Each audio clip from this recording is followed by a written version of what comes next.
Ohe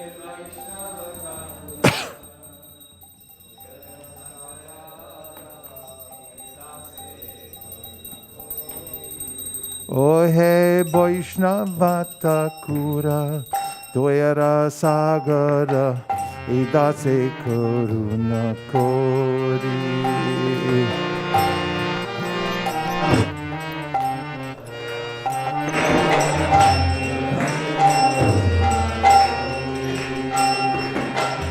Diyapadachaya Shorohe Amai Tumara Charana Kori.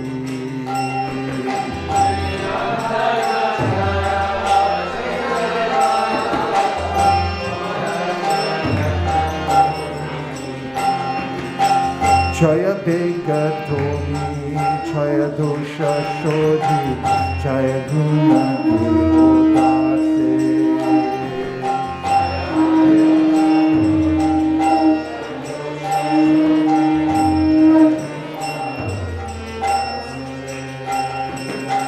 Chaya Satsanga,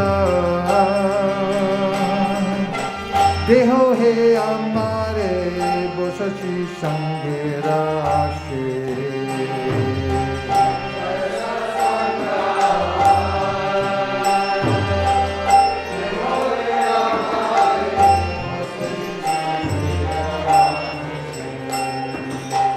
Ekaki Alma Nahi Pai Balo Harinama Sankirtane.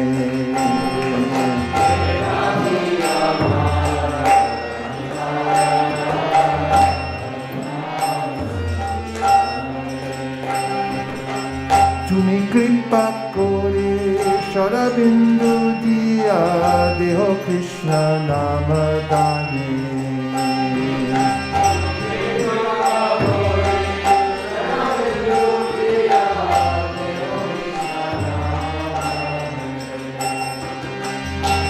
Kripa Kori Sharabindu Diya Deho Krishna Namadani.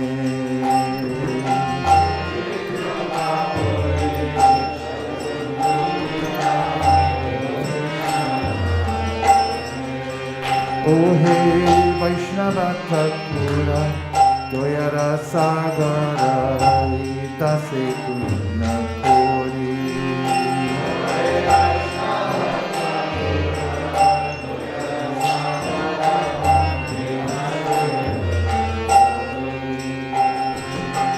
Krishna se toma, Krishna dite paro, tomara shakti ache.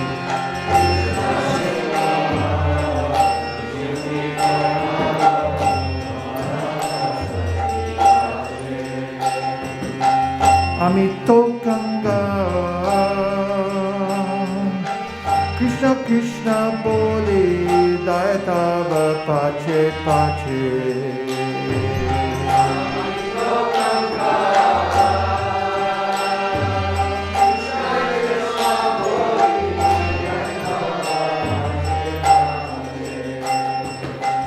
Amito Ganga, Krishna Krishna Boli, Dayatava Pache Pache.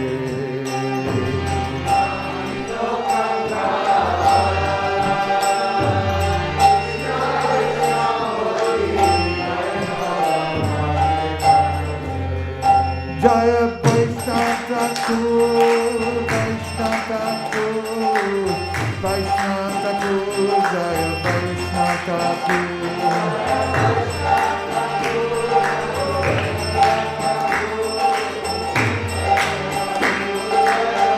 Nivai go Hari Bo, Hari Bo, Hari Bo, Nitai go Hari Bo.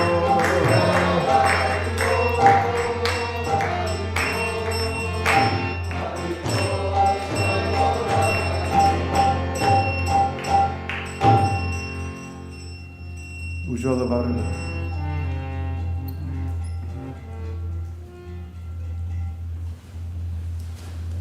Ujjvala Varana Gauravara Deham Vilasita Niravari Bhava Videham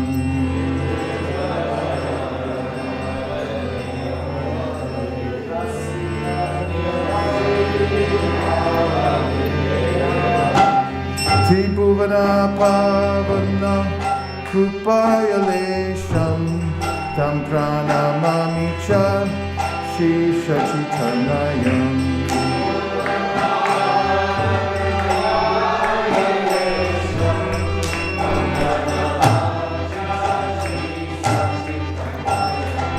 Gadgaram Tarapava Vikaram Gurujana Tarjana Nada Vishalam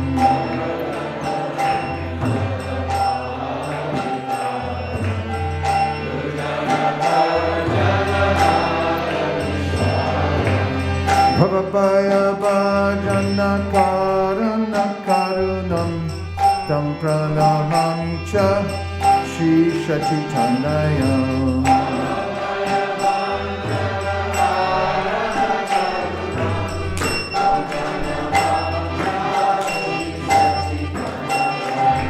Arunam Bharatara Charukapolam Indu Vindindita Nakachaya Ruchiram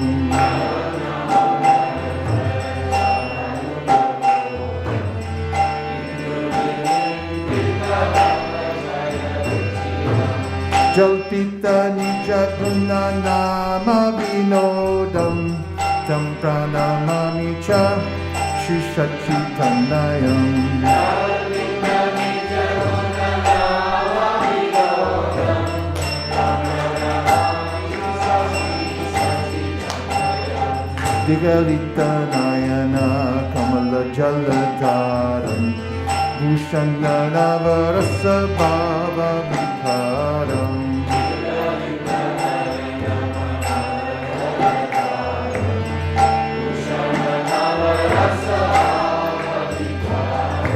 Gatiyati Mantara Nitya Vilasam Tam Pranamami Cha Shri Shachitanayam Gatiyati Mantara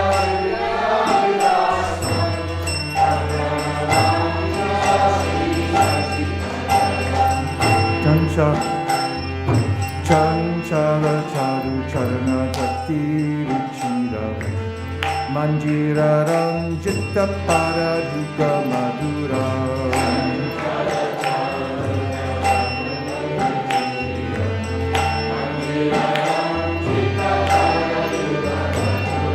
Chandra Venindita Shitala Varanam Tam Pranamami Cha Shri Shachitanayam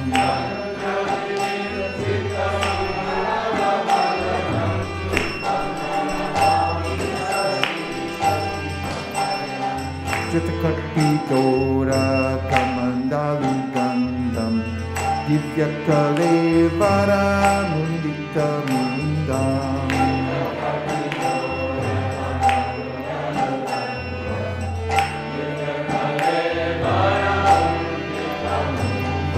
Durjana Kalmashakandana Dandam Tam Pranamami Cha Shri Shachitanayam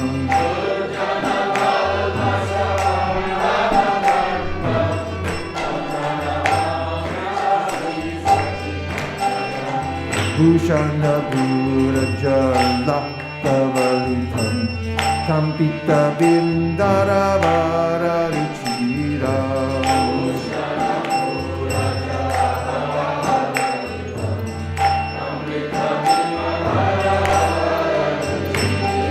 Malaya Javira Chitta Ujjvala Tilakam Tam Pranamami Cha Shri Shachitanayam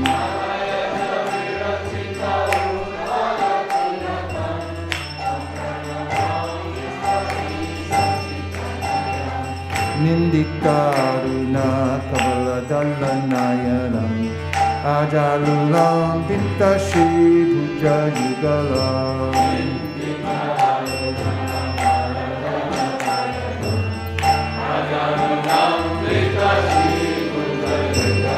Kalevara Kaishora Nartakavesham Tam Pranamami Cha Shisha Chitanaya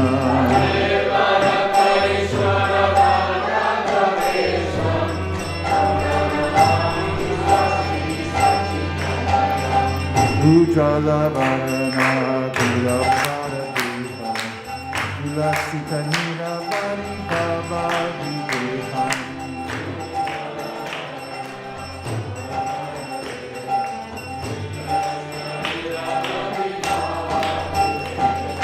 Tribuna Pavana Kupaya Lesham Tam Prandamami Cha Shri Sachitanayam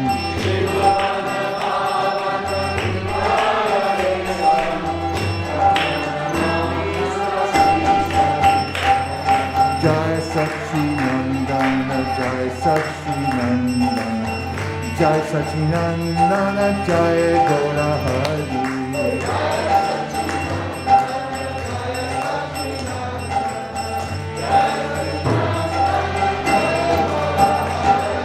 Jai Sachinandana, Jai Sachinandana, Jai Sachinandana, Jai Gaura Hari.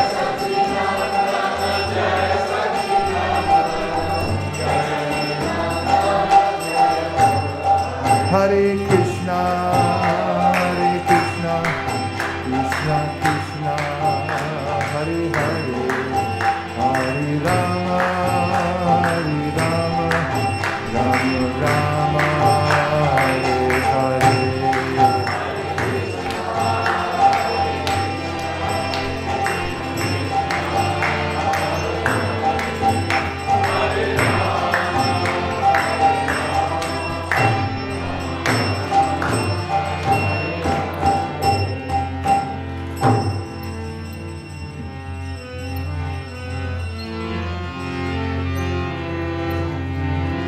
Vibhavari Shesha Loka Pravisha Vidrachari Utta Jiva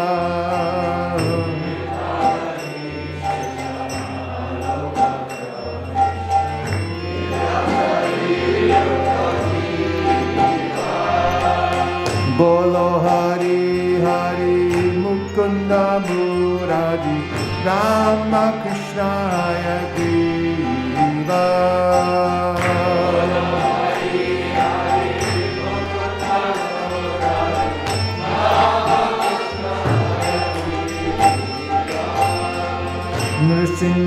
Nrsimhavamana Shrimadu Sudamna Prajandanana Shyama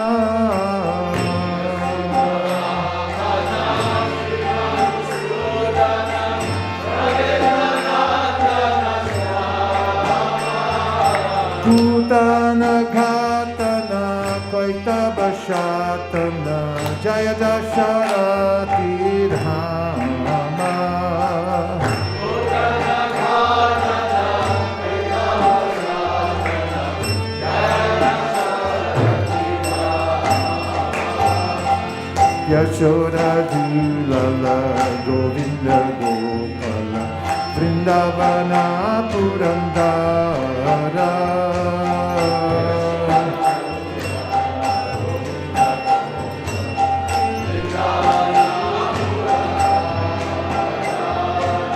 Gopi Priya Jana Radhika Ramana Bhuvana Sundara Bhaura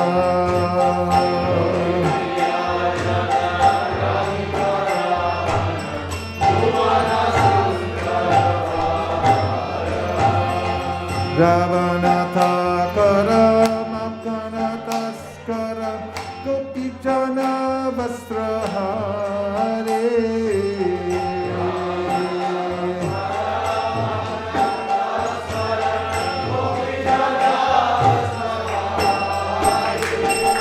Bhajara Rakala Gopa Vrindapala Chittahari Banshidhari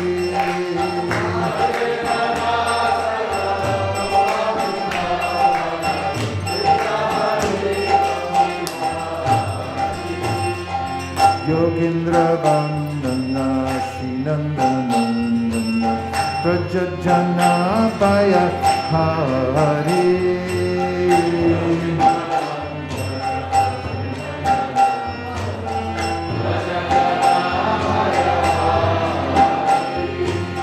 Navina Nirara Rupa Manohara Mohana Vamshilihari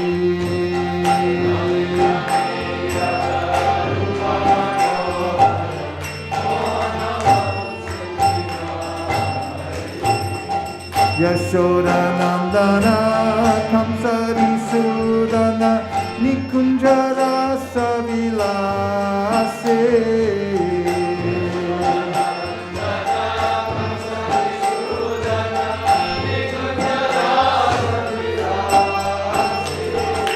Kadama Kanana Rasaparayana Vrindavipina Nivasi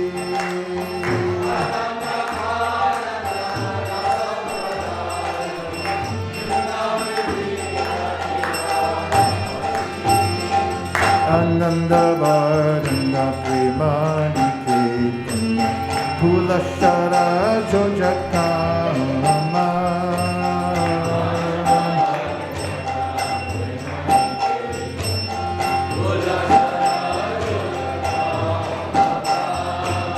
Gopangana Gana Chitta Vinodana Samasta Gunagana Dhamma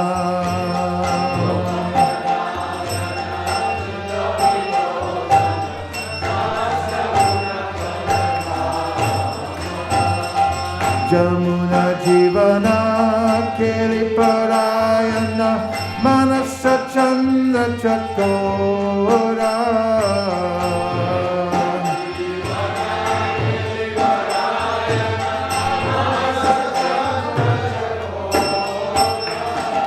Nam Sudarasa Ga Krishna Jasa Rakubachana Manamora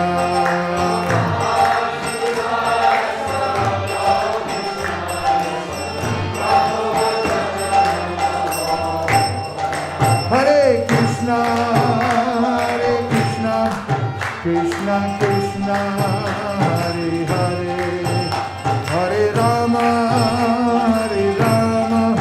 Rama Rama, Hare Hare.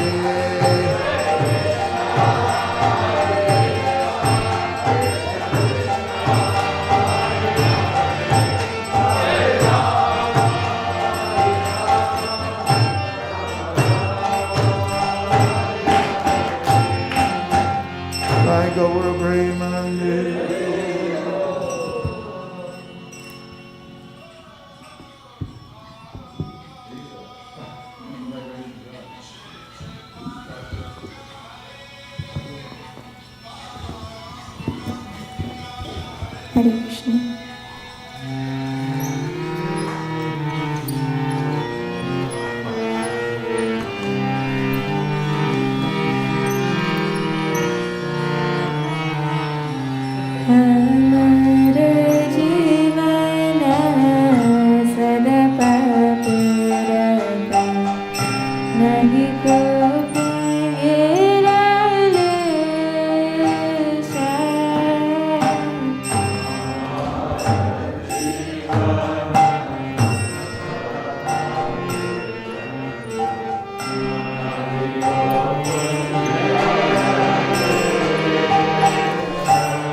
Rice in the marketplace.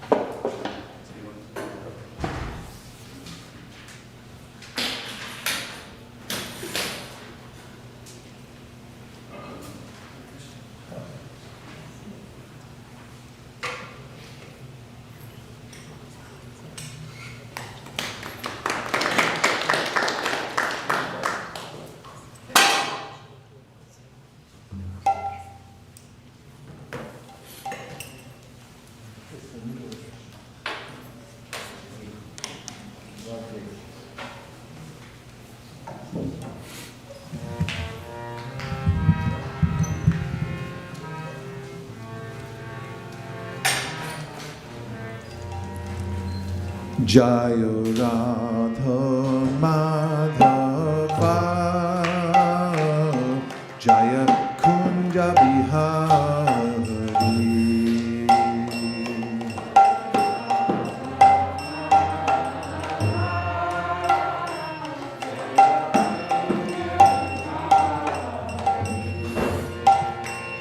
Jaya Radha Madhava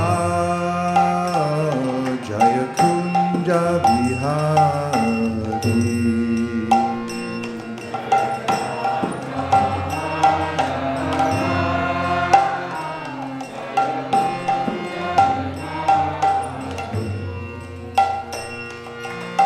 Gopi Jana Vallabha Jaya Girivardhari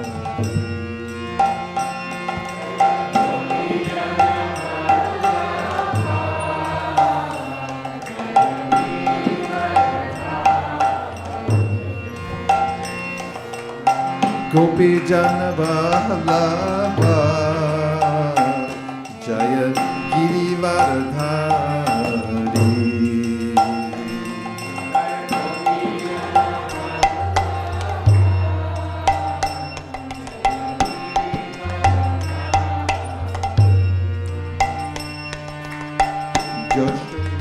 Yashodanandana Vraja Janaranjana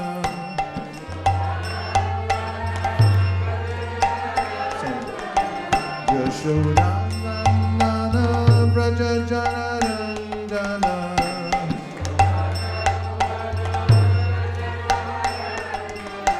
Yashodanandana Vraja Janaranjana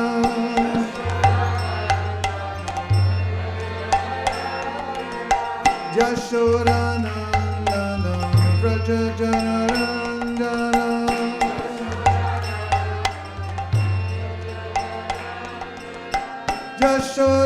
Yashodanandana Vraja Janaranjana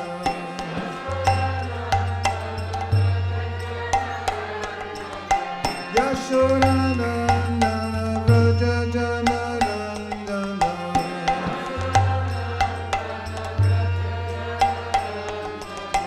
Jaunati Ravanachari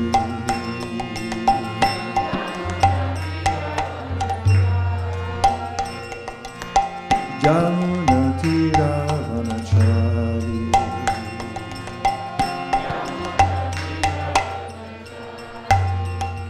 Hare Krishna Hare Krishna Krishna Krishna Hare Hare Hare Rama Rama Rama Hare Hare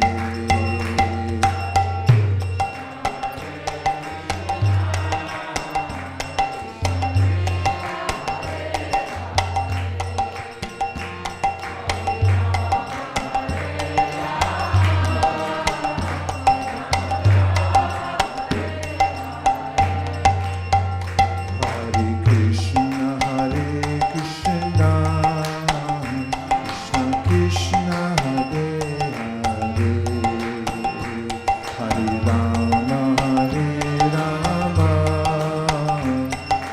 Rama Hare Hare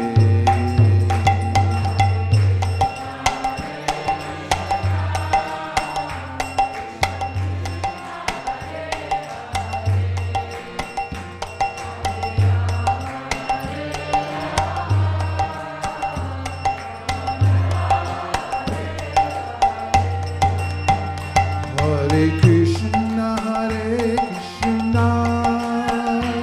Krishna Krishna Hare Hare Hare Rama Rama Rama Hare Hare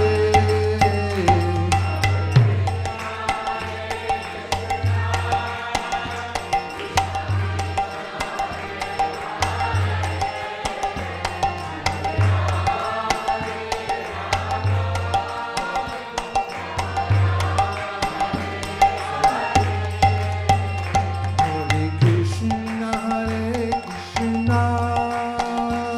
Krishna Krishna Hare Hare, Hare Rama Hare Rama, Rama Rama Hare Hare.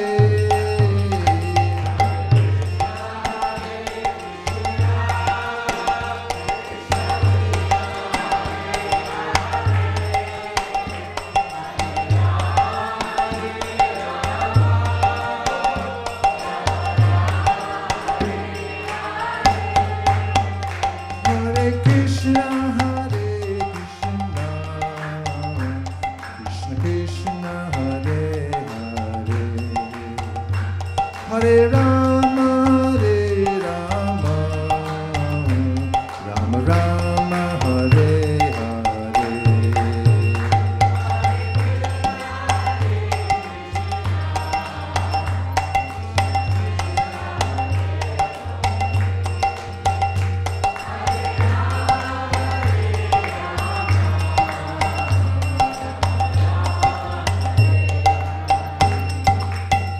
Hare Krishna, Hare Krishna, Krishna Krishna, Hare Hare,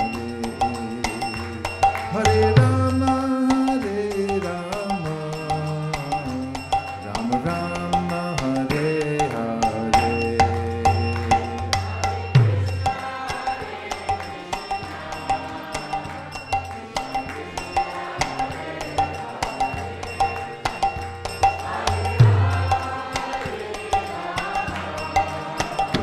Rama Rama Hare Hare,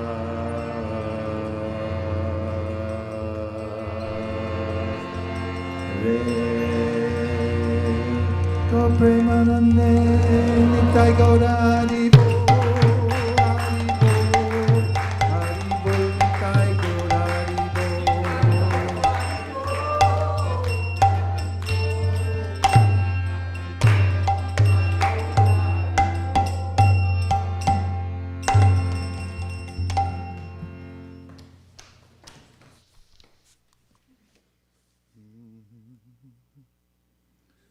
Om Namo Bhagavate Vasudevaya. Om Namo Bhagavate Vasudevaya. Om Namo Bhagavate Vasudevaya.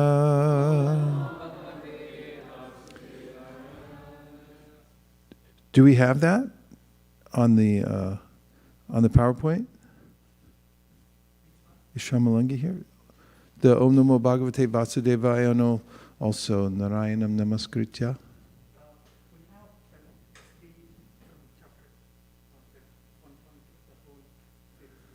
Yeah, so anyway, Shamalangi can just put it on a slide, so when we do it, we can have, everyone can see it.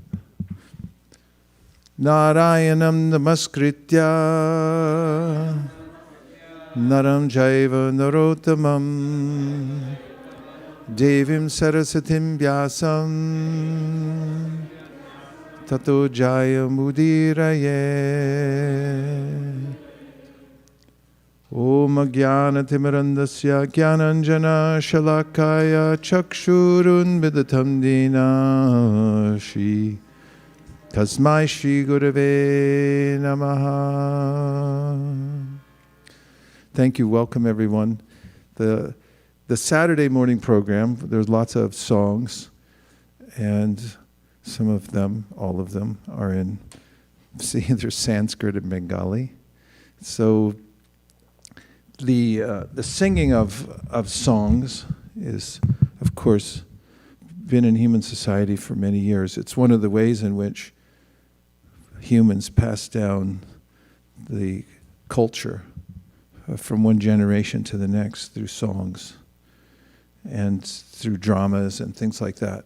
But this song is especially powerful, and even though many of these songs are in a different language, they're not in English, they're full of names of Krishna, and just by hearing them and the mood of the song and being amidst the those who are practicing devotional service who are singing them, even if we don't know the complete meaning of them at first, there's a kind of a change of heart that can take place, because by the association of those who are feeling devotion and singing, that kind of uplifts us and enters into our minds and heart, and we get transformed. So it's one of the ways that Sri Chaitanya Mahaprabhu, who is Krishna himself, but who came as a devotee to teach the process of devotional service 500 years ago, taught the process of devotional service to everyone, and also enacted it himself, especially in his later years. Well, throughout his life, he always engaged as a bhakti practitioner in chanting and hearing. And in his later years, when he reclused himself in Jagannath Puri, he spent most of his time with two of his main associates, Ramananda Roy and Swarup Damodar. And there were specific songs that they would sing that would awaken in Chaitanya Mahaprabhu his sense of devotion. So Chaitanya Mahaprabhu set the example for how one can advance in devotional service. And devotional service is the natural inclination of the soul, because we're not complete in ourselves unless we're connected to the complete whole. We're parts of the complete whole. Krishna mentions this in the Bhagavad Gita when he says, Mamaivamsha jivaloke jivabhuta sanatana manakshastan indriyani prakriti stani karshati. That is that the living entities, that's us. We're individuals eternally. We have eternal cognition. And that's because we're of the same quality as Krishna, but we're fragmental parts, just as much as the sun ray has the same qualities as the sun, but it's fragmented. It's a part of the sun. It's not the whole sun. And when the parts and parcels are aware of Krishna and connected with Krishna through devotional service, also called bhakti yoga, then they feel complete in themselves, and they are complete.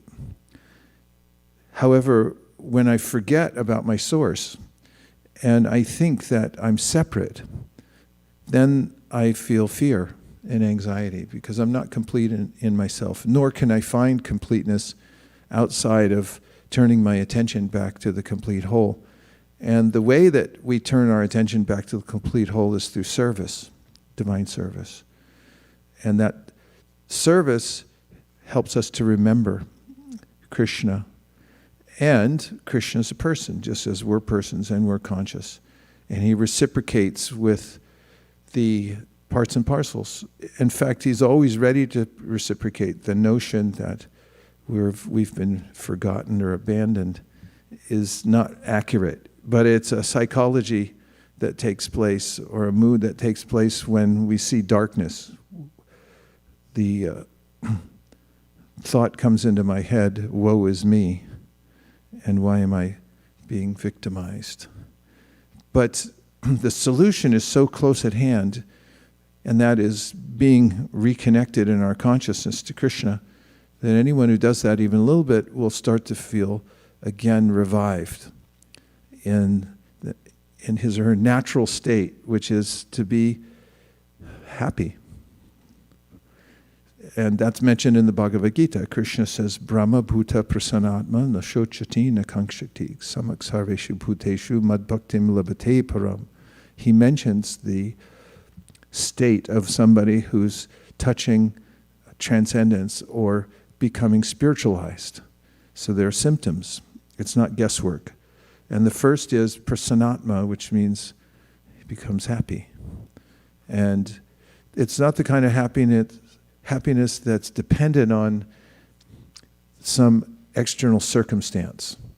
For instance, people seem to get a little happier around the holidays, especially before.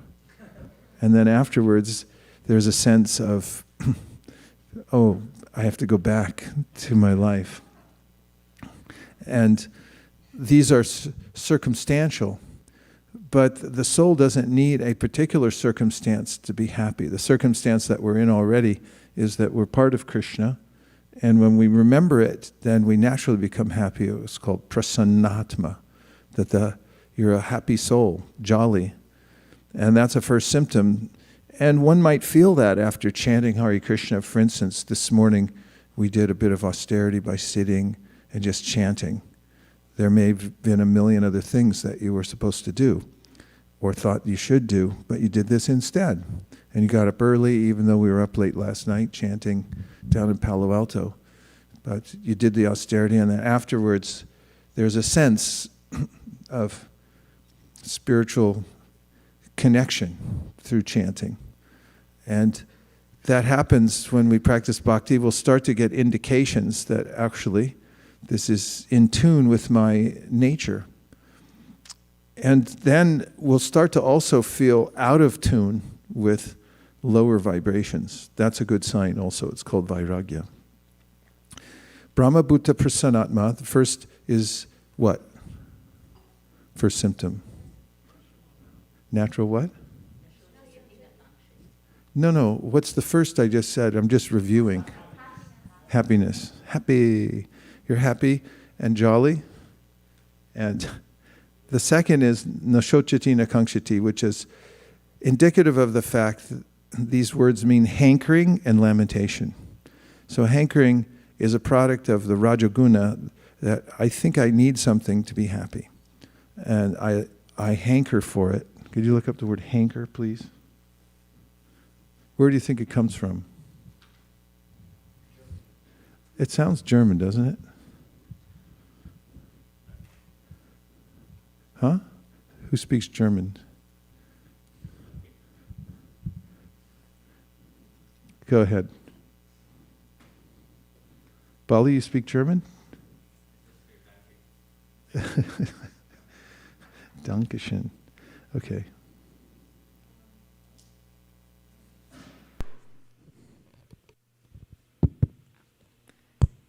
Hanker is a verb. It means feel a strong desire for or to do something.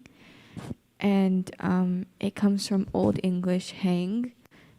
And it doesn't say what it means. Hang, H-A-N-G? H-A-N-G, yeah. And it also, it's related to Dutch hunkeren. Dutch, hunkeren. Yeah. What does that mean from Dutch? It does not say. It's to hang or to long. To hang or to long. Probably have to look at the word hang and see what its origins are. If you could get a subscription to the OED.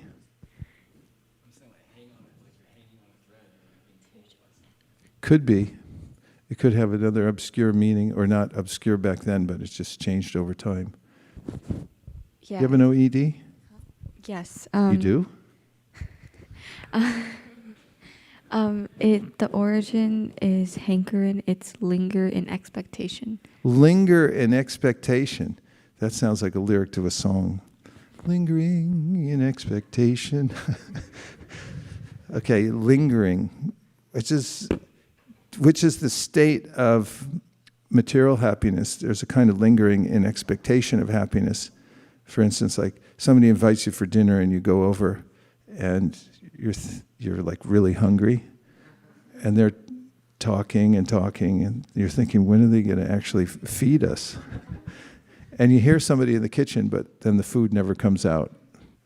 So linger, expectation of happiness. Prahlad Maharaj, the boy saint, 5 years old, he had heard from his guru when he was in the womb, and then when he came out, he was perfectly enlightened. And who was there to greet him? His father, who was a materialist through and through. In fact, he's the iconic materialist mentioned in the Vedas. In fact, his name, Hiranyakashipu, means gold and soft bed. And Prahlad, after being with his father for a while and trying to talk to him about Krishna consciousness, which resulted in his father wanting to kill him and actually trying to kill him. Anyway, he gave some prayers after his father died at the hands of Nrsingadev, an incarnation of Krishna. He said, Kutra Shisha, Shuti Sukham Mrigatrishni Rupa, that the happiness that I'm hoping for, lingering expectation. It never comes because it's shruti sukham. I hear about it. Shruti means to hear, and sukham means happiness. So it's happiness I hear about, but it never actually arrives. The meal never comes out of the kitchen. It's like it's all set up, but it never actually happens.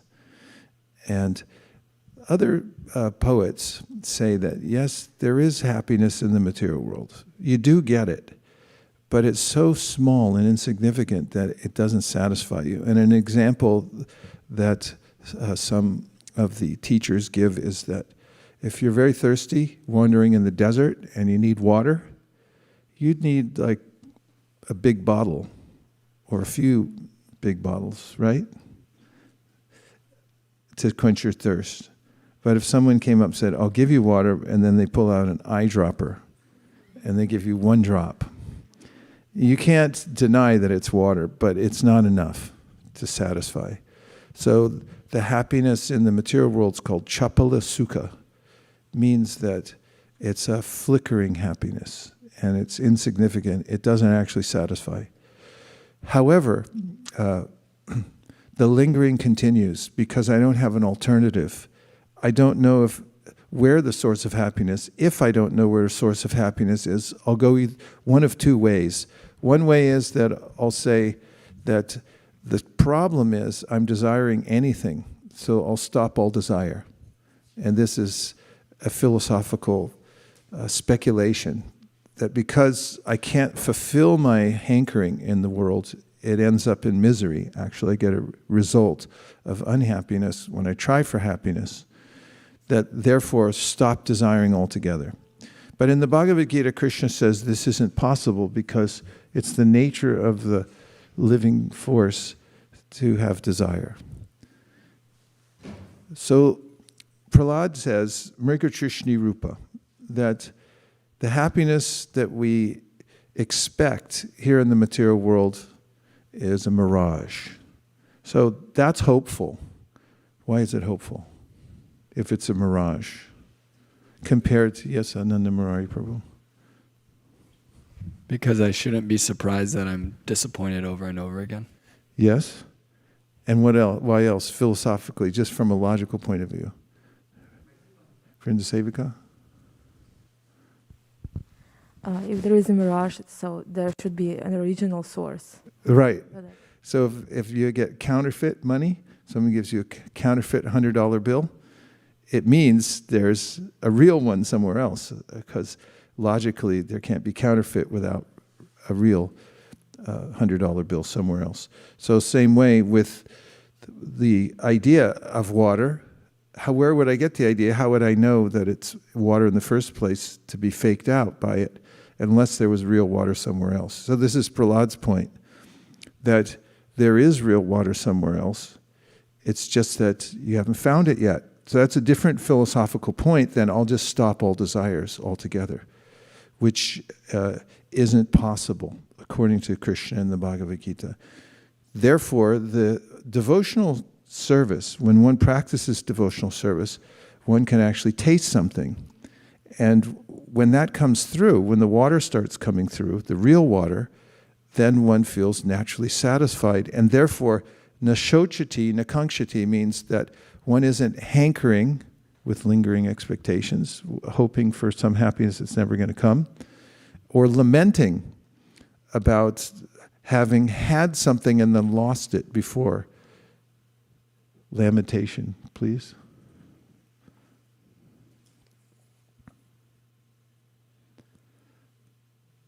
Yashoda Nana Vrajajana Ranjana Jamuna Tiravanachari. Yes.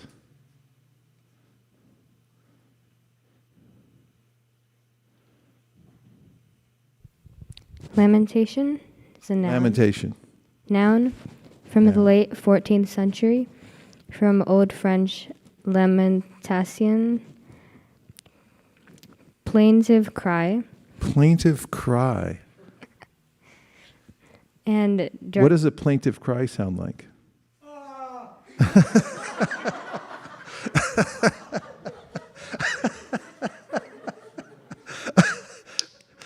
We flew him in for the sound effects. A plaintive cry, yes?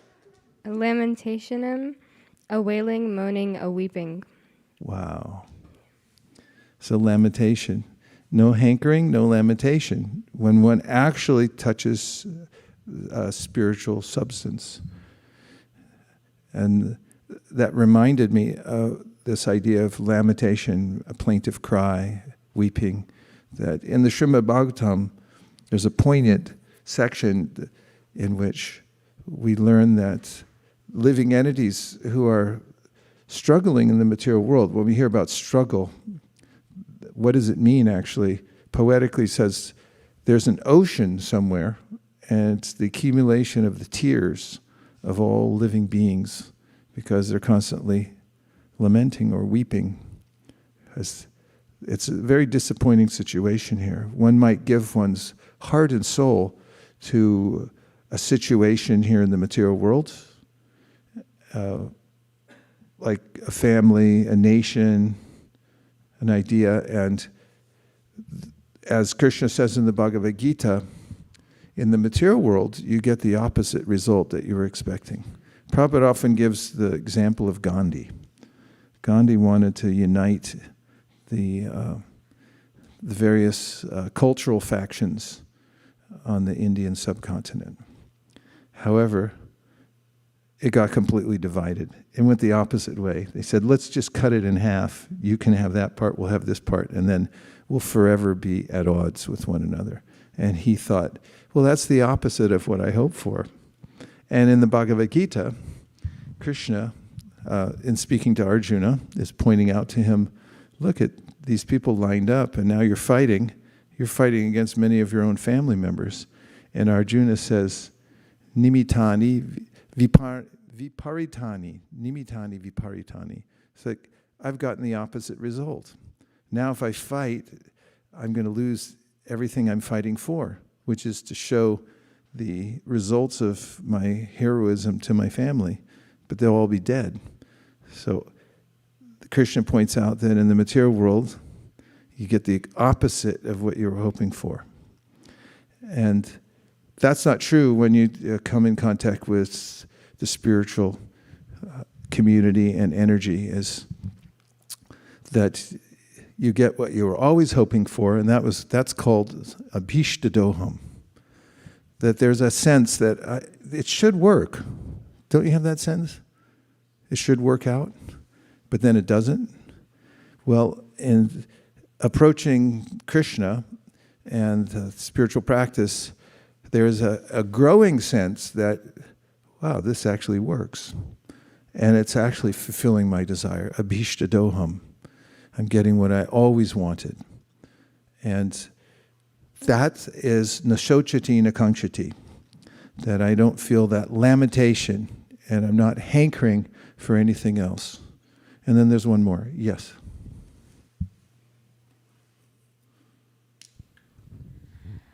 I was just thinking about it, how different it is for spiritual part. In material world, we think that yes, it has to happen, and it doesn't happen. It happens opposite. But in spiritual life, we doubt. Okay, I'm not too sure whether we can achieve this.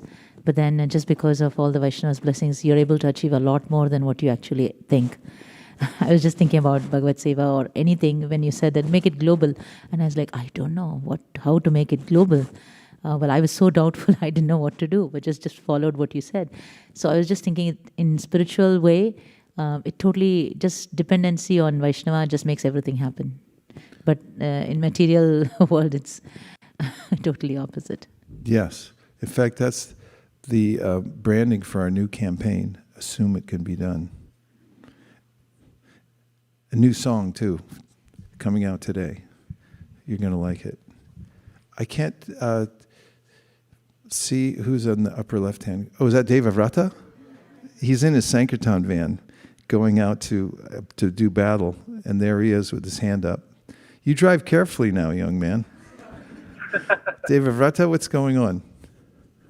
Well, I was just thinking about the point that you were bringing up about Sochati Nakashati, this giving up hankering, and how generally people will deal with it by trying to give up all desire.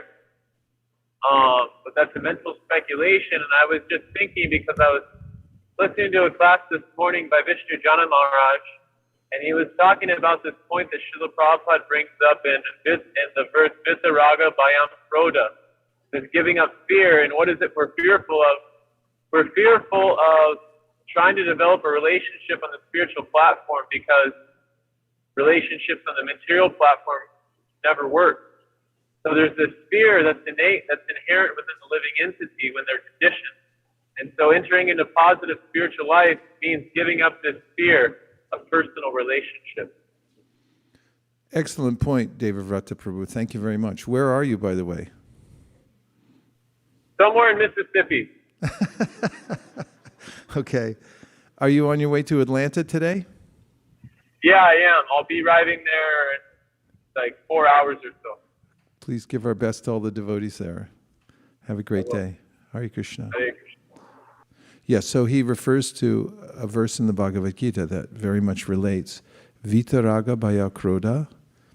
And Krishna starts with the word Vita, and that means you have to give up. And then he names 3 things that you have to give up to advance on the spiritual platform. To the spiritual platform, the first one's raga, which means inordinate attachment to temporary things. And the next one is bhaya, means fear. And he just mentioned it. There's a fear because my relationships here in the material world end ultimately, even the best of them, they end unceremoniously by separation. For one has to give up the fear of relationships being temporary, because in the spiritual world they're not. Although even in separation we feel connection in the spiritual realm. And the third is krodha, which means that because one has unresolved issues when defining spiritual philosophy, and after hearing many different opinions, and some of them I already mentioned, differing opinions would include, we're suffering because we desire, therefore I must give up all suffering, versus actually our desire is legitimate because we're living beings. We can't do anything else but. That's the nature of the conscious being, is to desire. So how do you reconcile these two ideas? And then if you throw in a bunch more philosophy, like there actually is no living being because we're only a combination of matter. And if you hear various competing theories and somehow or other they're couched in such a way that they have verisimilitude of truth, then you might become confused and then become angry. Krodha, which means, okay, there's so many different ideas, so many different, as people say, different religions in the world, they all have different ideas. Therefore, there must be no truth at all. And such a person becomes angry or agitated on hearing anyone present something authoritatively, because they say, nah, nobody knows anything. So Krishna says you have to give up that also. And so these are 3 ways that one can overcome the obstacles to spiritual progress. So the third, yes.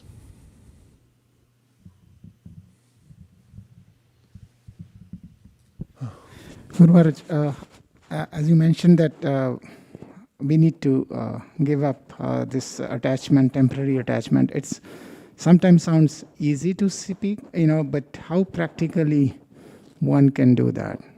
If you can give few tips on that, that would be helpful. Yes, it's not a matter of giving up attachment. It's a matter of transferring one's attachment to reality. So it's good to be attached to Krishna and everything in relationship with Krishna, because we're part and parcel of Krishna. So when you become attached to Krishna's devotees, that's a good attachment. And Narada Muni gives this example. He said, sometimes you take a thorn out with a thorn. So you have a thorn, and then you take another thorn to take it out of your arm, because you're cutting roses or trimming them back this time of year because it's winter. And then you got a thorn in your arm. So you take another thorn and take it out.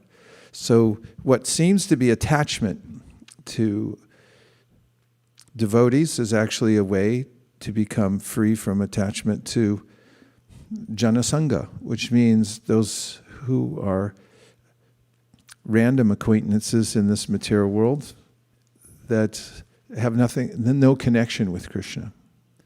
I mean, everything and everyone has a connection to Krishna, but as far as our relationship goes, it doesn't. So as an example, in relationships, when we develop relationships with devotees and we become attached to them, that's the thorn that takes out the other thorn.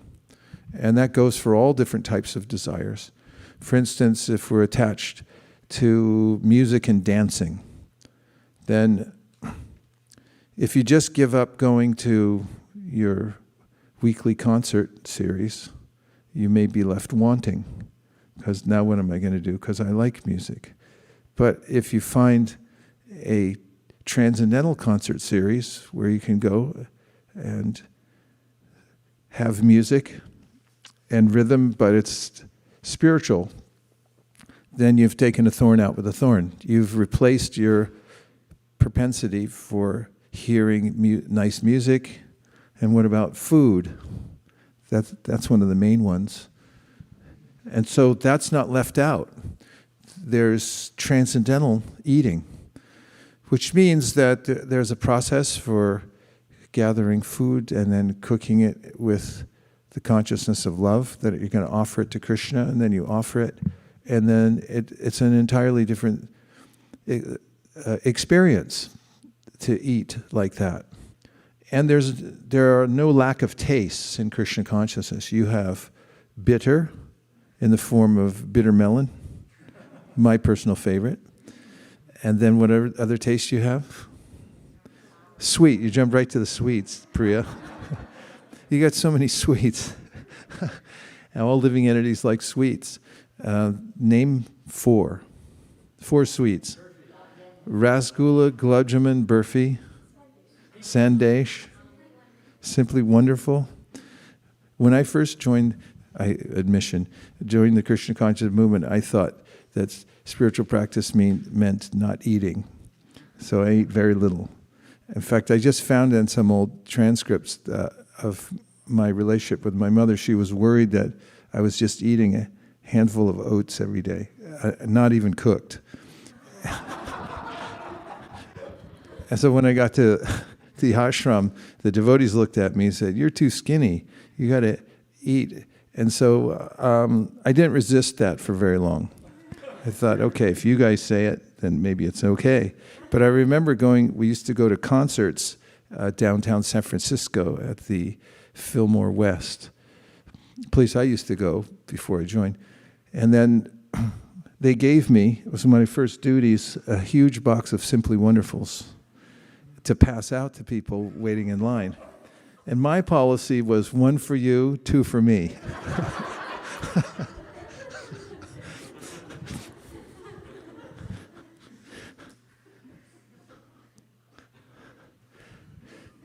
So it's a true story. In fact, I walked around the block to finish chewing, so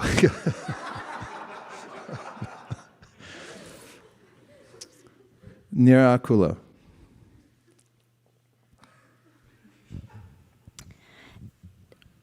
It's obviously all true what you said, but then we have to add patience to that, because if we're following the process and chanting and associating with devotees, taking prasadam like that, then all those other desires will be dovetailed and just released without us even having to specifically work hard at it.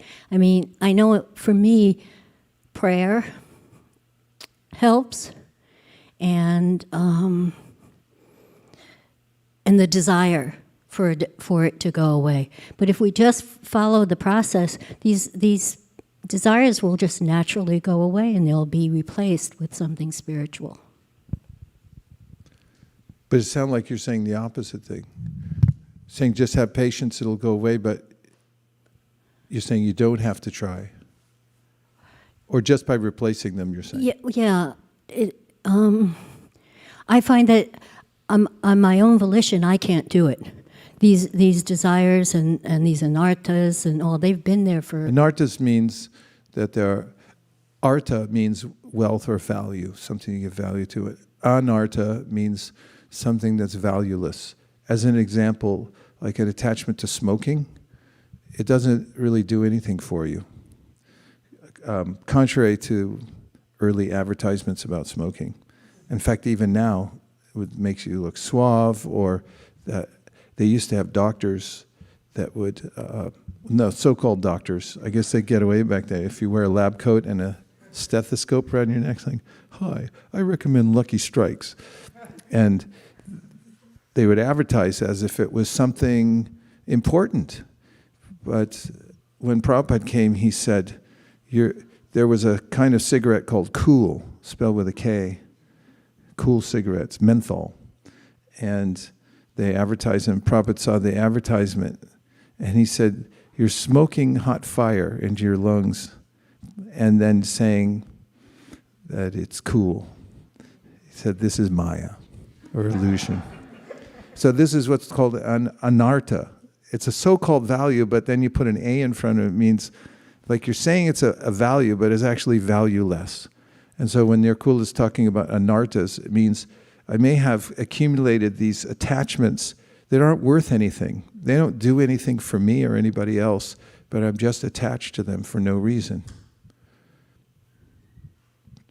Did you want to finish? Yeah, so as I said, it's just doing the process and having patience. Okay. Have faith in patience and Ananda Murari. And then whoever is that with the mask, I can't see anything except your eyes. Well, just to kind of piggyback on what Guruma was saying, I remember two things. I remember when I first joined and I was traveling with the devotees around, and we were going to music festivals and distributing books, and I really liked this band called Radiohead, and they had not performed together for so long, and then this one year that I happened to be traveling around to different music festivals, they were performing at Bonnaroo. And I remember, I'm like, anyway, I'm here doing a service, I'm here doing something else. And I was falling asleep after a day of distributing, and I woke up, and it was probably like 10:30, and I woke up, and in the distance I heard Radiohead playing on the stage their set, and I was like, wow, Krishna fulfilled that desire. But he fulfilled that desire in such a way that I didn't need to get entangled into something. And I've seen that consistently, that just the process allows the fruition of things that I need to get out of the way in such a way that, especially if I stay close to the Vaishnavas, in a way that I'm fortified and I move forward. This is a really good point you brought us to. Let's look at a purport that talks about this. 10th canto, please. 10:14:8. You just put it up on the screen. So this verse says, it describes an attitude, a state of consciousness that an advanced practitioner of bhakti comes to, which is to become aware that everything that's happening to me in my life is meant to purify me. It's benevolent. If my attitude in life is that I will never be inconvenienced, and I'll work really hard at never being inconvenienced, that won't happen. But then I'll also be disappointed every time it happens. So this verse says, in this verse, Brahma is saying that the person is highly expectant that he or she will receive the full course of devotional service in due course of time, as Nirkula said, by being patient and going on with the process. And that whatever's coming to me now is meant for my purification. So let's look at the translation. Brahma says, Scroll down, please.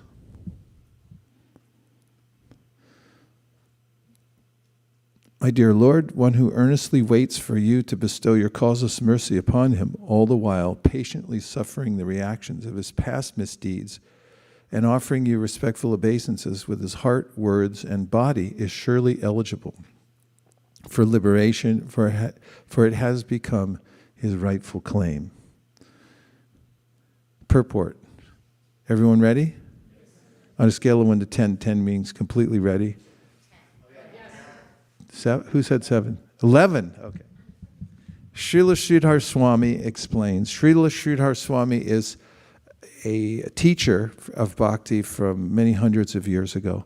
So the way these commentaries work is that the present devotees who translate and give commentary, they refer back to previous teachers who are known as luminaries. We have that in science also. For instance, if you go to a science class, you'll hear about who? Copernicus and Newton and so forth. And we accept their findings as axiomatic truths upon which we build our own study of science.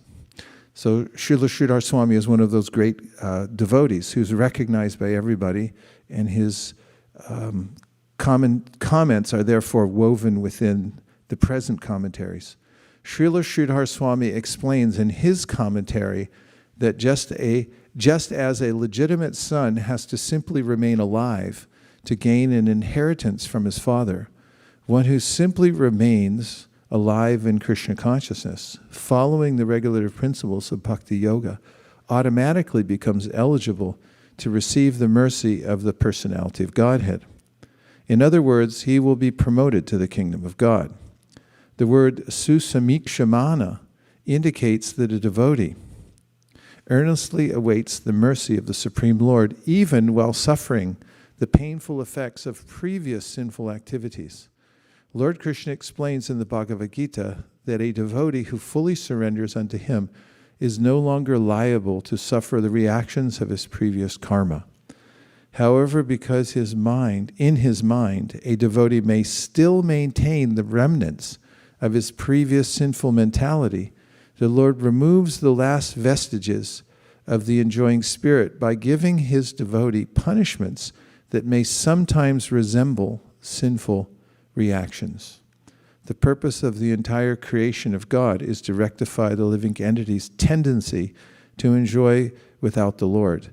And therefore, the particular punishment given for a sinful activity is specifically designed to curtail the mentality that produced the activity. Although a devotee has surrendered to the Lord's devotional service until he is completely perfect in Krishna consciousness, he may maintain a slight inclination to enjoy the false happiness of this world. The Lord therefore creates a particular situation to eradicate this remaining enjoying spirit. This unhappiness suffered by a sincere devotee is not technically a karmic reaction. It is rather the Lord's special mercy for inducing his devotee to completely let go of the material world and return home back to Godhead. A sincere devotee earnestly desires to go back to the Lord's abode. Therefore, he willingly accepts the Lord's merciful punishment and continues offering respects and obeisances to the Lord within his heart, with his heart, words, and body. Such a bona fide servant of the Lord, considering all hardship a small price to pay for gaining the personal association of the Lord, certainly becomes a legitimate son of God, as indicated here by the words Daya Bhak. Just as one cannot approach the sun without becoming fire, one cannot approach the Supreme Pure Lord Krishna without undergoing a rigid purificatory process, which may appear like suffering, but which is in fact a curative treatment administered by the personal hand of the Lord. Okay, discuss amongst yourself. Everyone just turn to somebody next to you and then tell the person next to you, or whoever you can find who will talk to you, what you took away. One unique point that you took away from this. Are you ready? Say yes. Okay, go find somebody, and if there's an odd person out, make sure you bring them in your group. Malini?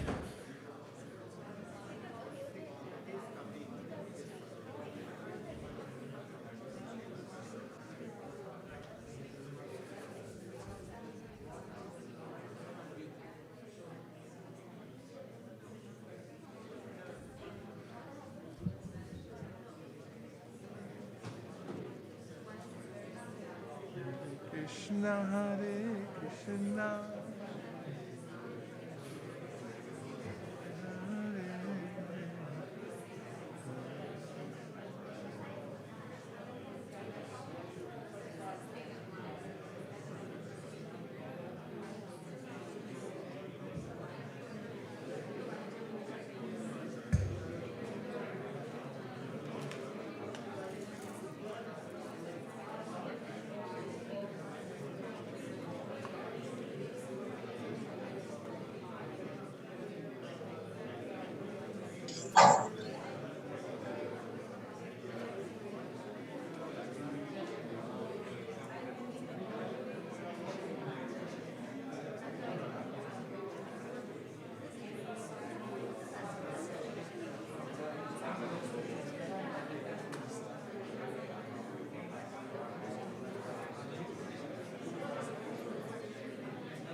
We'll just take one more minute.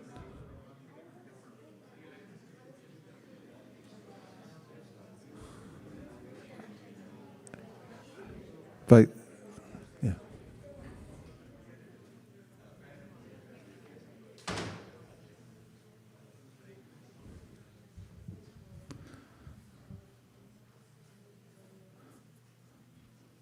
Okay.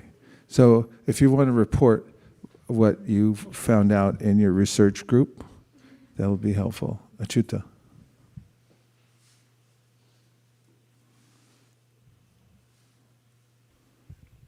Thank you so much, Prabhu. This is such a wonderful class. And during discussion, I met His Grace Timirnandi Prabhu, and then we both were discussing that in this purport, the remnants of sinful reactions, if there is anything left over, then the Lord, in order to remove that, gives certain punishments so that the devotee will finally come out of those remnants of sinful reactions. For an external person, it may look seemingly as a karmic reaction, but it is not, but it's a favor of the Lord. And while discussing, we also had a question, right? So if a person knows if these remnants of sinful reactions exist, and if the devotee tries to overcome, first of all, the question is, can he overcome by his own? Second thing is, if he overcomes, then will the Lord, do they have to still go through the punishments? The answer is yes. One may endeavor to overcome these anarthas. I'll give you the evidence why I say this. Giriraj Maharaj tells a story about how when Prabhupada used to, when he was in the midst of having his books translated into Marathi, there was a young man who was an expert in both English and Marathi who was translating them, and he would come to meet Prabhupada to show him his translations. And the young man brought his father with him.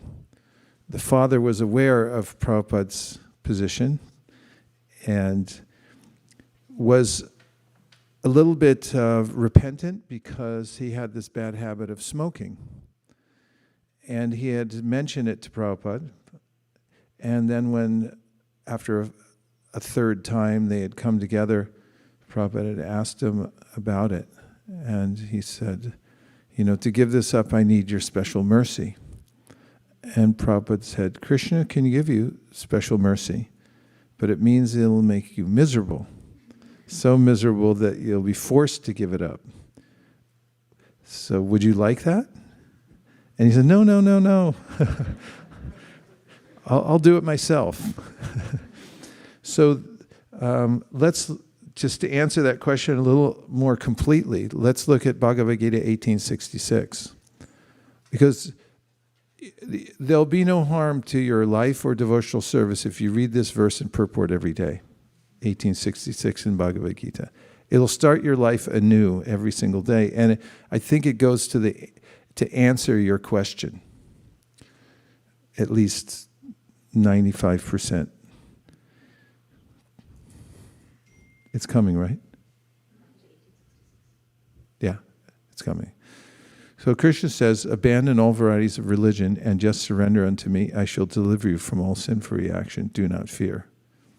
In fact, I just on a side note, when I was just in the UK, I was talking to a devotee who was telling me that when he's out presenting Bhagavad Gita, sometimes people object and say, I'm not into religion.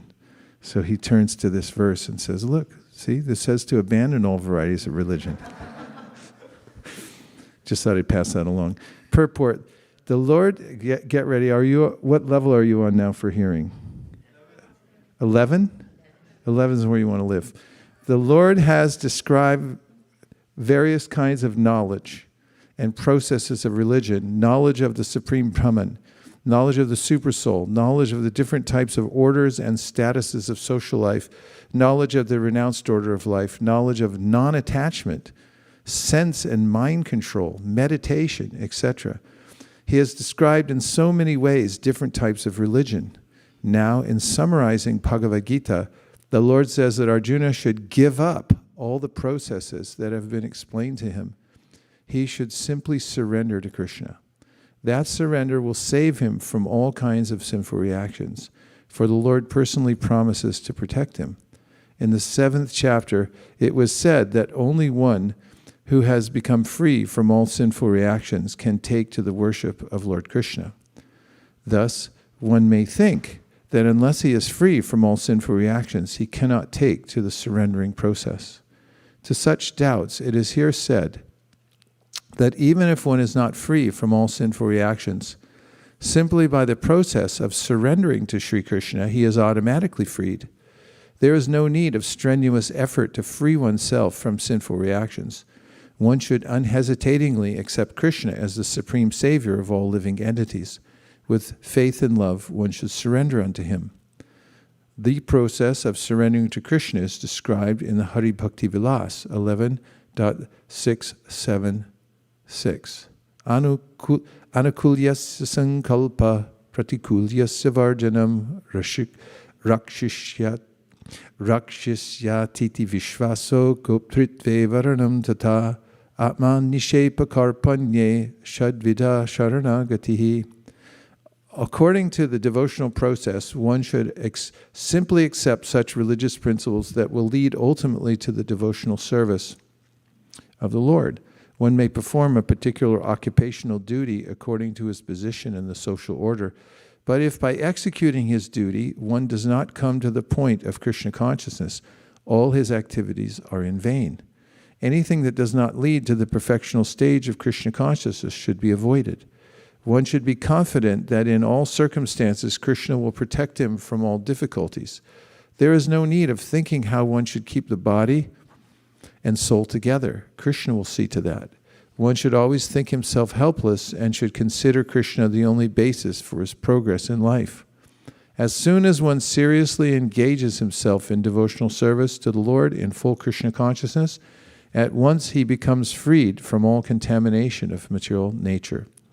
There are different processes of religion and purificatory processes by cultivation of knowledge, meditation in the mystic yoga system, etc. But one who surrenders unto Krishna does not have to execute so many methods. That simple surrender unto Krishna will save him from unnecessarily wasting time. One can thus make all progress at once and be freed from all sinful reactions. One should be attracted by the beautiful vision of Krishna. His name is Krishna because he is all attractive. One who becomes attracted by the beautiful, all-powerful, omnipotent vision of Krishna is fortunate. There are different kinds of transcendentalists. Some of them are attached to the impersonal Brahman vision. Some of them are attracted by the supersoul feature, etc. But one who is attracted to the personal feature of the Supreme Personality of Godhead, and, above all, one who is attracted by the Supreme Personality of Godhead as Krishna himself, is the most perfect transcendentalist. In other words, devotional service to Krishna in full consciousness is the most confidential part of knowledge, and this is the essence of the whole Bhagavad Gita. Karma yogis, empiric philosophers, mystics, and devotees are all called transcendentalists, but one who is a pure devotee is the best of all. The particular words used here, ma shuchaha, don't fear, don't hesitate, don't worry, are very significant. One may be perplexed as to how one can give up all kinds of religious forms and simply surrender unto Krishna, but such worry is useless. It's useless. So there's a sense here, a strong sense, that we have volition. And Prabhupada gave this example once when there was a gentleman who was making the proposition that one needed adhikari to surrender. Adhikari means some kind of qualification. And then Prabhupada interrupted him and said, no qualification necessary, because we have volition, free will, at any time we can decide to do this, despite any anarthas or lingering desires. And he said, if you're a poor person and you're languishing in your life, and then a rich person comes with a big bag of money and says, here, I'll give it to you. You just take it. Then you have two choices. You could take it or not take it. And so when Krishna says, take it, then you can say, okay, I'll take it. Or you can just not take it. Or you can wait. I'll take it later. So that's available if one comes to this cognition that why should I wait? Why not just surrender? May not have answered your question, but yes, Anandamari and then Purikishori. I just heard this morning Srila Prabhupada said, he said, to become perfect. Did you hear it on your red box? Out of my red box. Okay. He said, to become perfect is not very hard. It's because you do not want to be perfect. That's why you're not. So I was like, but just to this point of, and I reflect on my own life, like how much really have I been given? Like that's not really a question. There's really no lack in what I've been given, but how much have I received, or how much have I taken and taken up, and that's where I'm lacking. Nice, really helpful. Purikishori. So I just wanted to share a few things we discussed, and also about this verse 10:14:8. Typically when we read this verse, it's always been bitter, and I always look at it from the form of, why does one have to pay for one's sinful reactions. And this time when you were reading it, I realized that this is not a matter of justice. Krishna is not holding us to a test and making us suffer simply for the sake of suffering. This is purely under the basis that he wants us to build a relationship and feel genuine emotion towards him and reform our consciousness, which is at such an advanced level of truly building a sacred bond in Krishna consciousness. And also, speaking to Sukeshwari Mataji and Pavani Bhakti Mataji, they were sharing a few examples of how they saw that Krishna placed them in situations in their life where he helped them overcome their desires and combat with them. And even though that seemed on the top that it was completely undesirable, over the years it seemed that, wow, this is Krishna's personal hand. So I love that aspect of Krishna's curation. Really nice points that you made. And yeah, I just wanted to comment briefly on justice versus mercy. So in the material world, when I don't surrender to Krishna, I get justice, because the material world is perfectly just. It's balanced in such a way that if I poke somebody's eye out, then I get to feel later what it feels like to get my eye poked out. And that's justice, and it's meted out perfectly.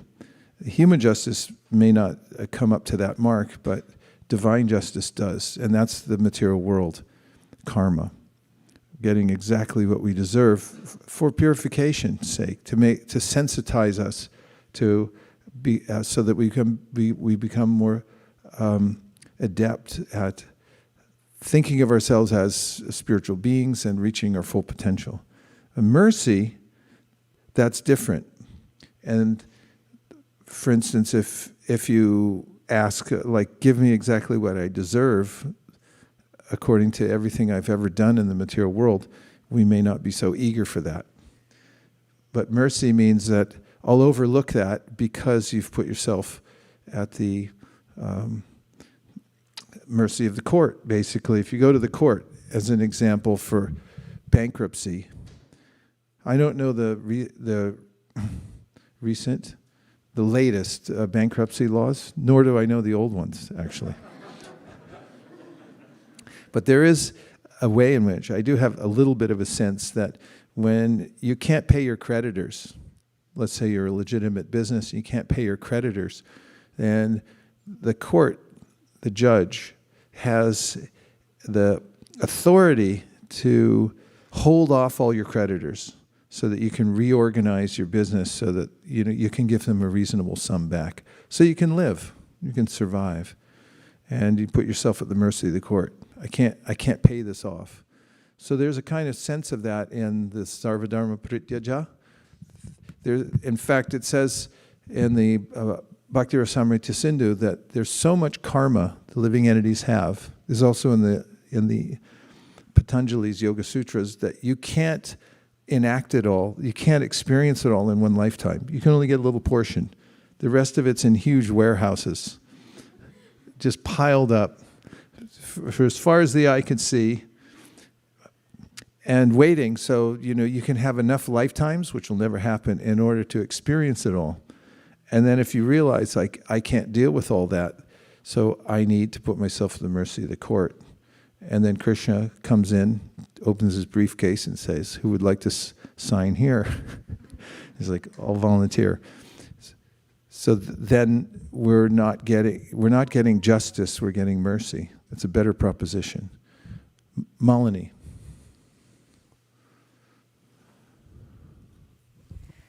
I was talking to Alina.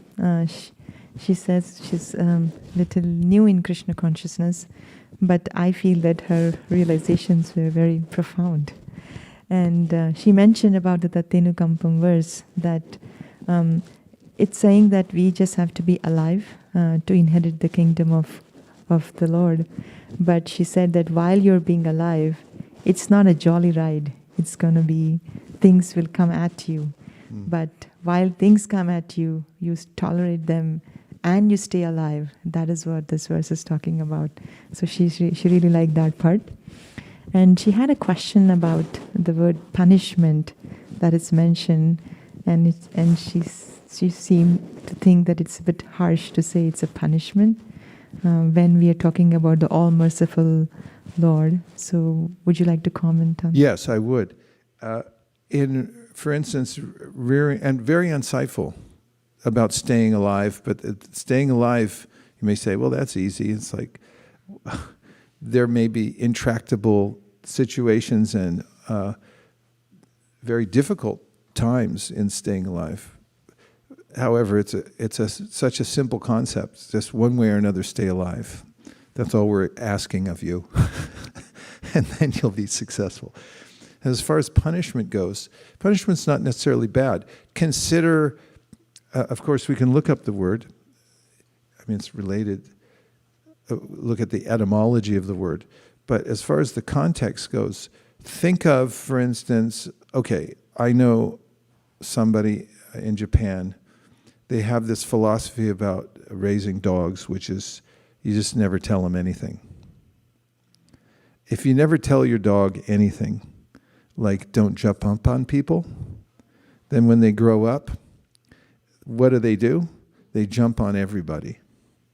And, you know, when you come to somebody's house and then the dog comes and jumps on you, like all over you, and it's raining and there's paws marks everywhere, and they say, don't do it, the dog's like, I don't recognize that command, because they haven't been, quote unquote, punished. So punishment isn't necessarily, it's not just to, out of envy, to inflict some suffering on somebody.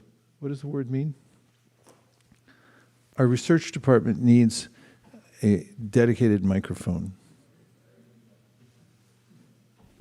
Punishment, noun, the infliction or imposition of a penalty as retribution for an offense. For what? An offense. An offense. Okay. So consider kids also. If you're raising a human being and you don't give any boundaries. You know, a child may consider it a punishment. It's like, I want to watch video games until midnight. And then you say, you can't watch video games until midnight. You can watch them for 2 minutes. No, I'm just a day. And then, you know, you have to go to bed at a certain time. And a child may take this as punishment. But which child do you think has a better prospect for success? The one that you just say, you just do whatever you want. And anything you want, we'll give you anything you want, and you just do as you wish. Or the one where there's a well-meaning adult who knows how to help regulate the child, and then the child actually becomes strong because he or she had some direction, which may seem to be punishment, but is actually something given to us to make us better. Like sometimes a doctor will say, okay, you have to take this medicine. It's very bitter. And I might say, oh, or somebody might, he's making you take that stuff? He's like, yeah, but it makes you better. So punishment in this context is, this is the meaning. Did we get the etymology of that?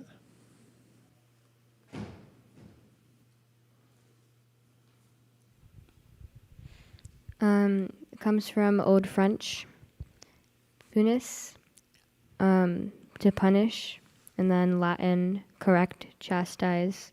Correct is a good one. You know, you can look in the word and see what it means. And in the context here, it means to correct, to make us more fit, actually. That's the sense. Not wanton punishment just for its own sake. That's the idea. I mean, that's really the theme of the verse. And that the universe is set up in such a way that the punishment's built in when we go off the line. Like drunk bumps on the road, you're bang, bang, bang, bang, bang, when you hit your tire, it means you're in danger, you're going off the road. So similarly, when we have those kind of noises in our life, that means we're going off the beaten path, and there's danger. Thank you for sharing. Those are great insights. Okay, we got a couple more. please give Shamrupa a mic.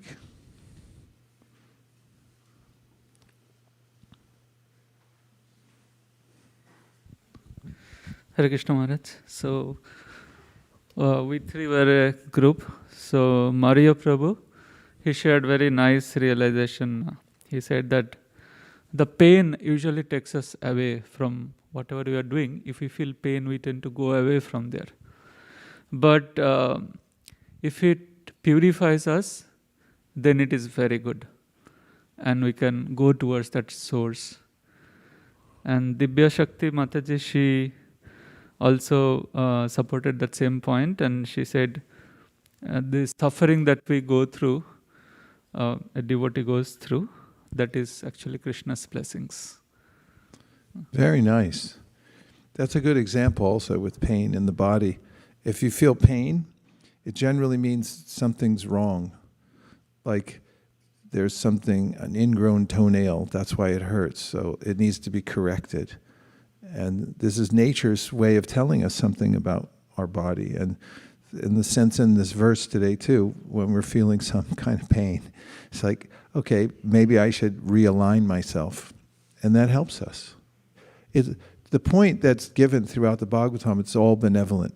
And I'll just tell my bird story one more time because it always fits here. And then if you're up for it, we'd like to move on with the program. Like maybe some announcements or something like that. Is that possible? Yes? Okay. So one day, gardening in our backyard, spring day, windows were open, and a little bird flew in the window. I saw him go in there from my vantage point from the backyard. So a wild bird in the house is not a good idea. So I went in and I told my little friendly bird, or at least I was friendly, that I would like to free you from this horrible situation you're in being caught in this house. And the bird looked at me like, you're after me. So he flew to the next room. And there I thought, I'll open the windows for you so you can get out. And while opening the windows, it seemed as if it was a kind of drastic type of measure, this huge giant pulling things up and the noise. And out of fear, he flew to the next room. And I did the same thing because I thought any advantage opening the window, he might be able to see it and fly out. We went through the whole house. He flitted from one room to the next in terror. And then finally, we went all the way around and came back to the kitchen where the bird had flown in the first place. And then we had this moment of communion. I saw the little bird notice that the window was open and then look at me and communicated the following through his glance. You tried to kill me. You chased me. You demonstratively tried to smash me or you were doing some kind of drastic activity that was not for birds. But now I see my way out and I'm going to fly away. And suddenly he jumped from the crown molding and then flew out the window. And I sat down a little bit emotionally exhausted because I had this sense that I'm that little bird. That Krishna is opening all these windows saying, no, go out, And I'm thinking, oh, you're trying to kill me. I have my perspective, little bird brain perspective of the world. I can't see the cosmic justice or even, or especially mercy. And then I have no recognition or gratitude even for what's happening to me. But this verse says that if somebody becomes fully aware, then that person is full of gratitude, actually. Then I'm being given an opportunity to rectify everything. There's some parameters that I can follow. Krishna says in the Bhagavad Gita, Ragadvesha vimuktaistu vishayan indriyaish Atmavasher vedheyatma prasada marigachati. That if someone can become aware of the fact that there are parameters to follow in human life through which you can elevate yourself, and then he or she adheres to those, gladly adheres to them, then Krishna says, such a person is going to get full mercy.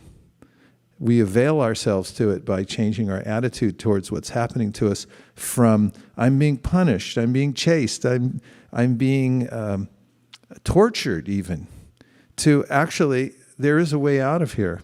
And it's following the reasonable parameters. And lo and behold, actually, as soon as somebody starts to follow those, he or she feels naturally happier and satisfied. And this is a symptom of advancing in spiritual life. Okay, so I'm just going to, that's it for the discussion, because next we're going to have announcements. And after that, we have either Guru Puja or some, depending on how long the announcements go, or a couple of short presentations on the Bhagavad Gita by some of the kids.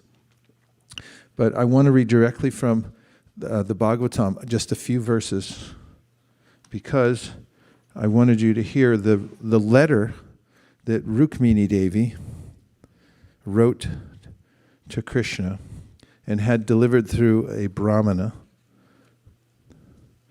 Sri Rukmini said in her letter, as read by the Brahman, O beauty of the worlds, having heard of your qualities which enter the ears of those who hear and remove their bodily distress, and having also heard of your beauty, which fulfills all the visual desires of those who see, I have fixed my shameless mind upon you, O Krishna. O Mukunda, you are equal only to yourself in lineage, character, beauty, knowledge, youthfulness, wealth, and influence. O lion among men, you delight the minds of all mankind.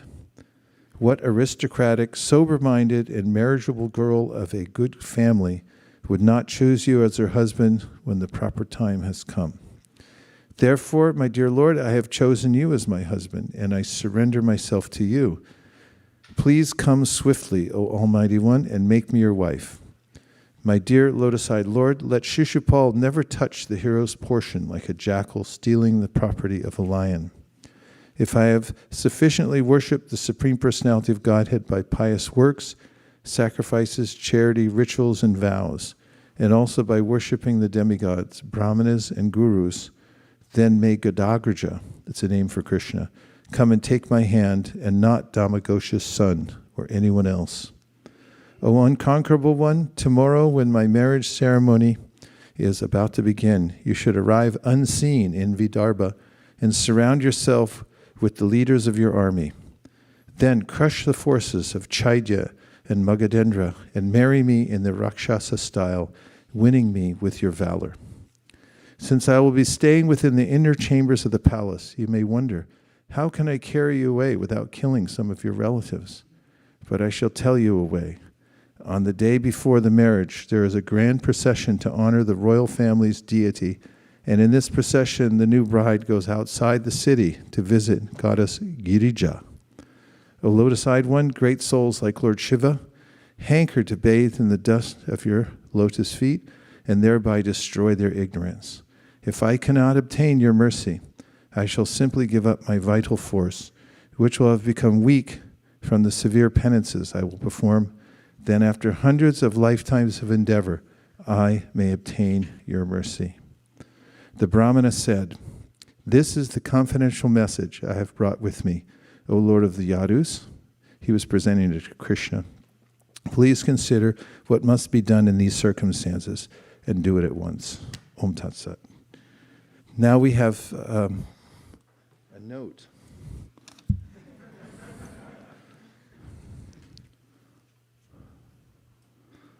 Okay. We thank also everyone. It's not over, but we thank everyone who joined us online this morning also. Let's thank everybody. Hare Krishna.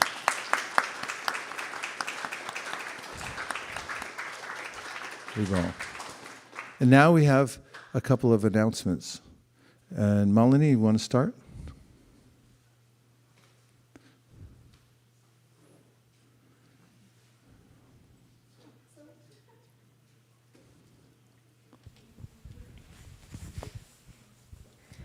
Hare Krishna. We were tallying the scores yesterday to see how we were doing with our marathon.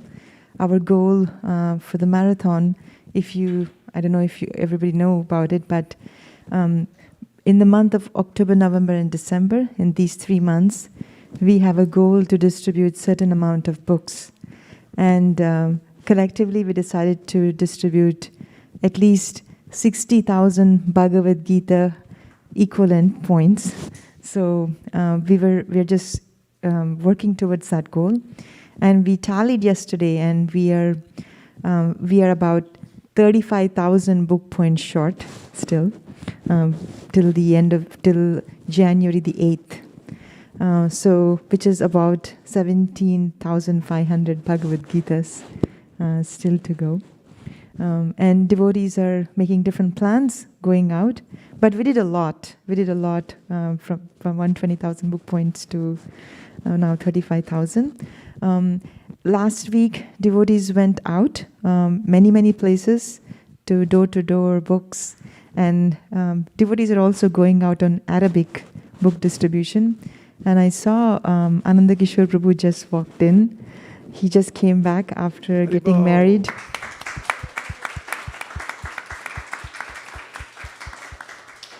So we are saving the rest of the Arabic books for you, Prabhu.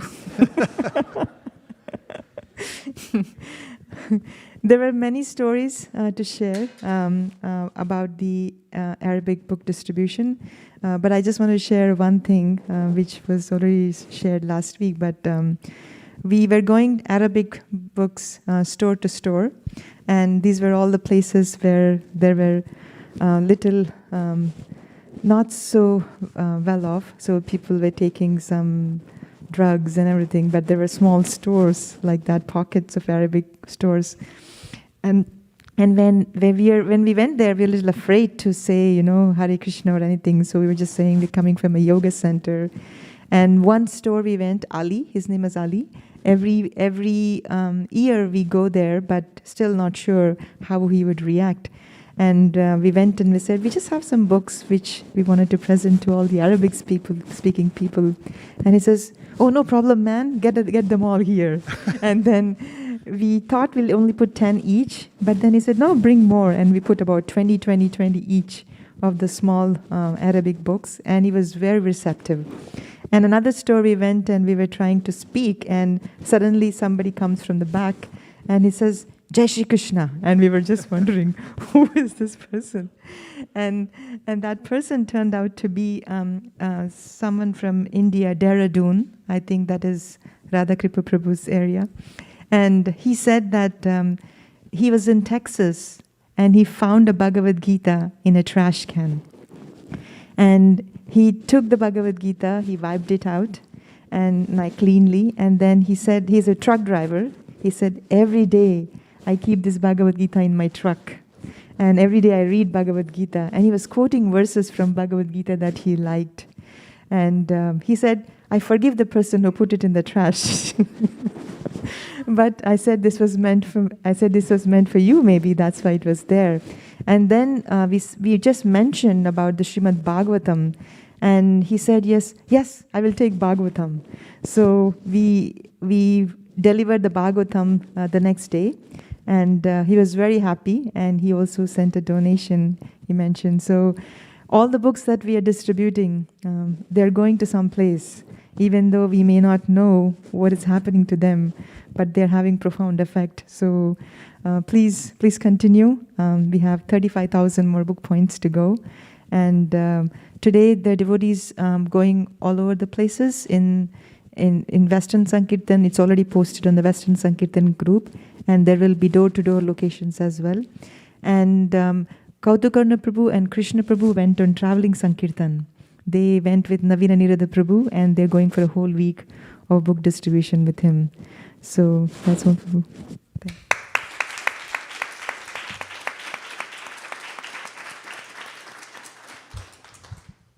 please do big. Everyone do something. Make sure you have some books that you can distribute. And now we have Bhakti Community, Pavani Bhakti.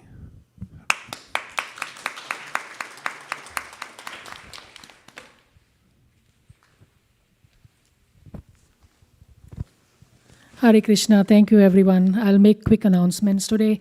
Please remember, whenever you are giving any books during book distribution, books plus Bhakti community is equal to Bhakta. So that's our philosophy. So don't forget to introduce Bhakti community. And our programs still continue. We are on the 26th week for our Bhakti Circle, and a lot of participants are regularly attending them. We have another program on Monday that goes on, that's called Bhakti On, and we discuss very simple philosophy to our newcomers. We also have a women's circle happening every Sunday, 7:30 a.m. Please inspire the newcomers to join these programs. These are transformational. We had one of our first women's only retreat last weekend. We had totally 12 participants in a very immersive Krishna conscious environment. And we had really good feedback from all our participants. One of the participants who attended that, Tori, she's here with her boyfriend Mariam. So thank you, Tori, for coming.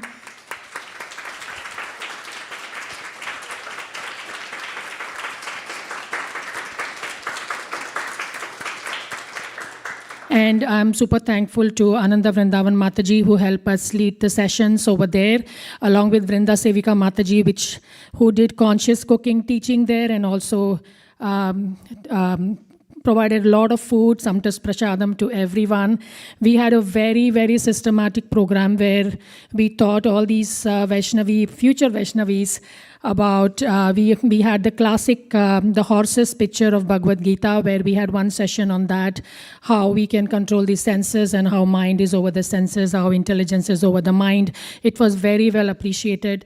We also shared the role of women in this series, and we explained them different women in the Shastras, how they have made a difference to the society, and how we are, being a woman is no less, and how Prabhupada was so merciful to women especially. So we focused on those things.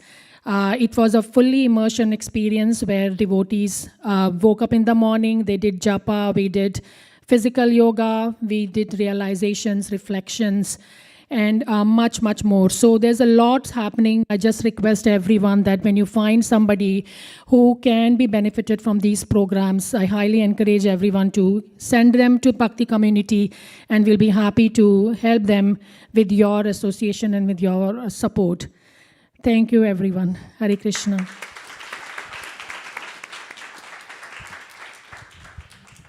Sorry, Prabhu, I forgot one announcement.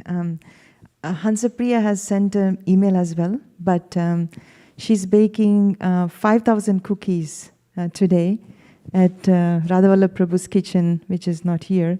But if anybody is interested to help, please do see Hansapriya or text her or call her. And totally we wanted to make 10,000 cookies because we wanted to have during Christmas, on the day of Christmas, or maybe the day after Christmas, we'll have teams going out with these cookies. One bag has 2 cookies with the thank you card, a Bhagavad Gita in a door hanger bag. And we are just going to place or distribute at least 5,000 Bhagavad Gitas. So we will send out an email about that as well. But please do plan. For kids also, we are planning a big event, so kids can also participate. But everything will be provided. All you have to do is just take the books and then put them on people's doors. Last year, when we did this, everybody was so happy to receive a gift on Christmas or the day after. Thank you very much. Hare Krishna.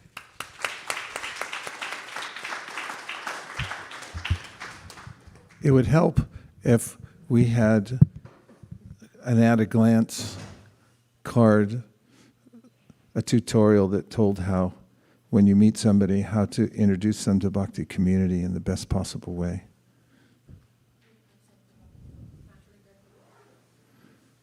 I know you said something good, but I couldn't tell what it was. Thank you. Very good. Okay. And next we have 3 presentations on the Bhagavad Gita.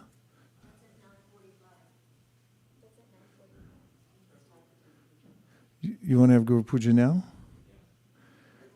Guess what, everyone? It's time for Guru Puja. Guru Puja means a kind of worship. So there's a way that when you worship a devotee, that you get great benefit.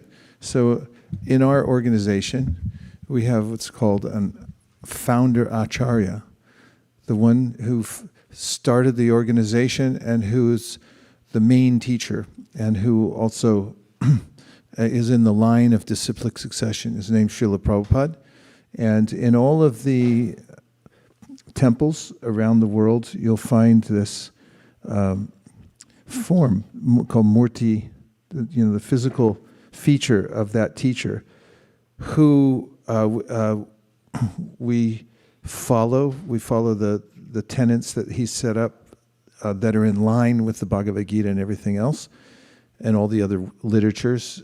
And we also, it's a tradition that you show respect to the main teacher, to all the teachers, but especially the main teacher. So we have daily a kind of ceremony where we give our hearts and worship in gratitude, appreciation for his having given us the parameters through which to practice devotional service, and also had set up the entire infrastructure so that many, many people could come in and practice. So now we'll put away all the seats and roll up this rug, and then we'll have a Guru Puja.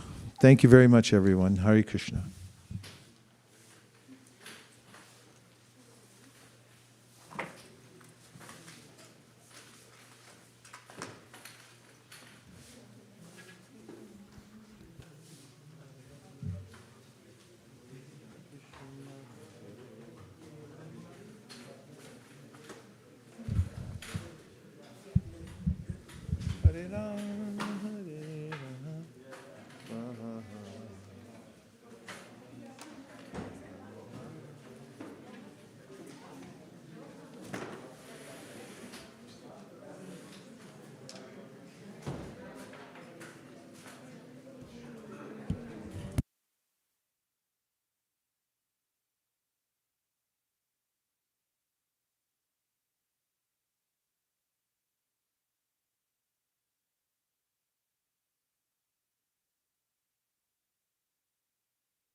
Hare Hare Nama Shreshtam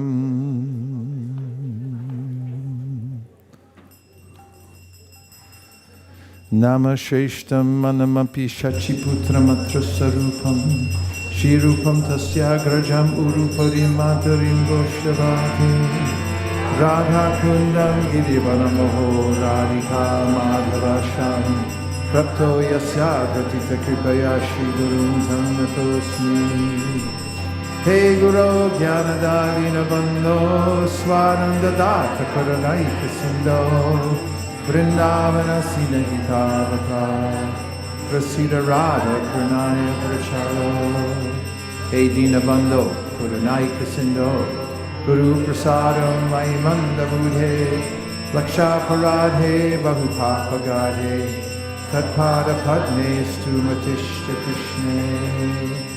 I bow down to the beautiful lotus feet of my spiritual master, by whose causeless mercy I have obtained the supreme holy name, the divine mantra, the service of the son of Shachi Mata, the association of Srila Sarup Damodar, Rupa Goswami and his older brother Sanatan Goswami, the supreme abode of Mathura, the blissful abode of Vrindavan, the divine Radha Kunda and Govardhan Hill, and the desire within my heart for the loving service of Sri Radhika and Madhava and Vrindavan. O spiritual master, O giver of divine wisdom, O friend of the fallen, you are the giver of your own bliss, and you are the only ocean of mercy.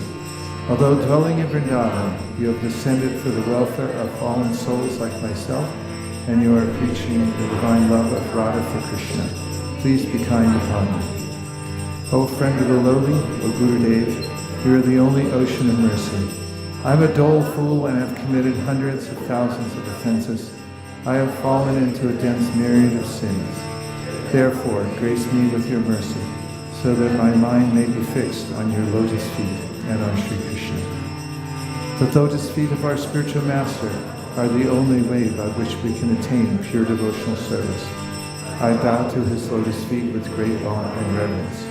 By his grace one can cross the ocean of material suffering and obtain the mercy of Krishna. Our only wish is to have our consciousness purified by the words emanating from his lotus mouth. Attachment to his lotus feet is the perfection that fulfills all desires. He opens our darkened eyes and fills our hearts with transcendental knowledge. He is our Lord, birth after birth. From him ecstatic prema emanates. By him ignorance is destroyed. The Vedic scriptures sing of his character. Our spiritual master is the ocean of mercy, the friend of the poor and the Lord and master of the devotees. O Master, be merciful unto us. Give us the shade of your lotus feet. Your fame is spread all over the three worlds. Sri Guru Charana Padma Kevala Bhagavati Sadma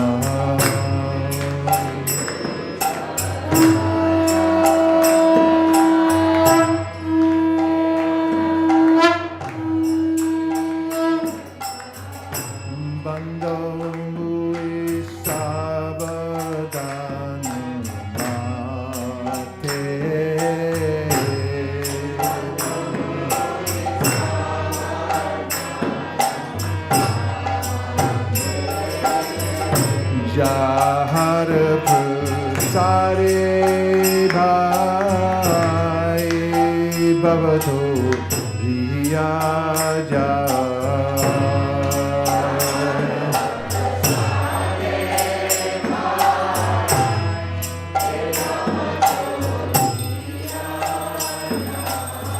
Krishna Prapti Hoy Jaha Hoy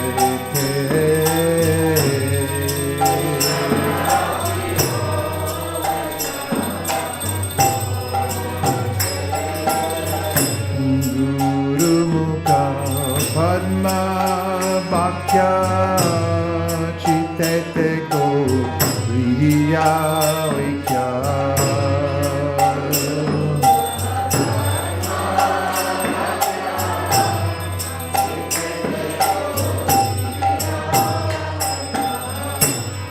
Guru Mukha Padma Bhakya Chitete Koriya Kya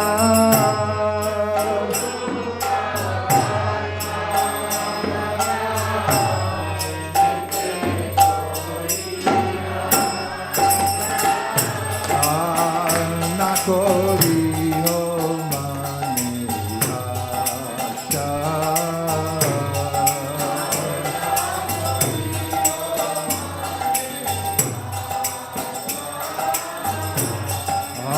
Nakori Ho Mani Asha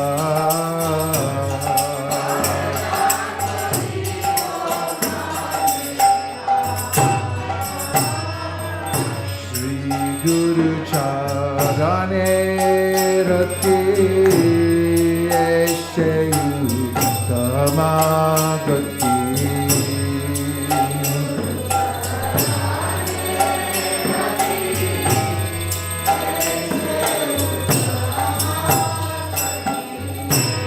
Sri Guru Charane Rati Eshe Uttama Gati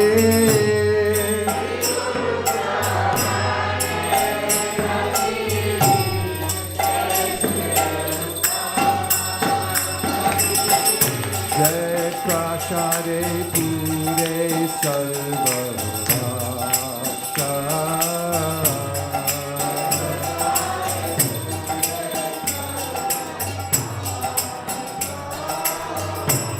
Jai Prachade Pure Sarva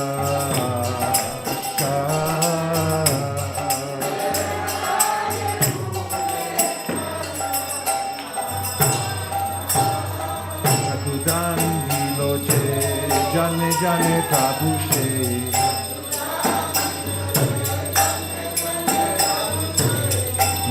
Gandhare Pokashita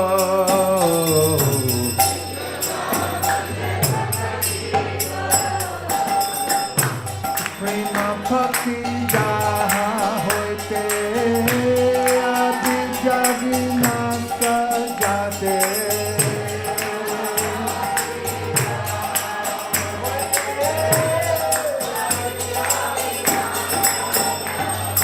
Prema Bhakti Jaha Hoite Abhija Vinasa Jate Vede Gai Jahara Charito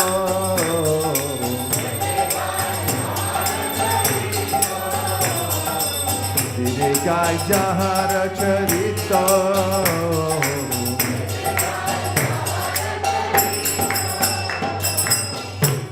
Shri Guru Karuna Sindhu Adhama Janara Bandhu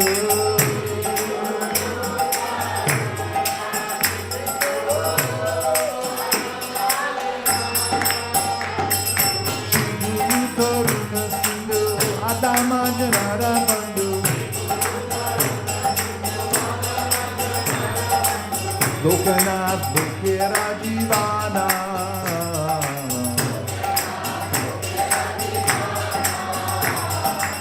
Lokanath Lokera Jivana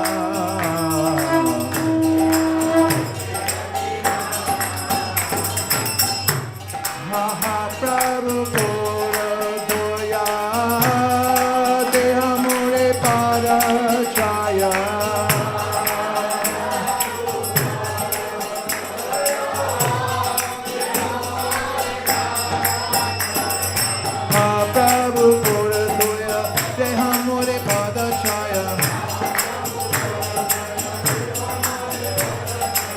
Ebe Jash Tribhuvana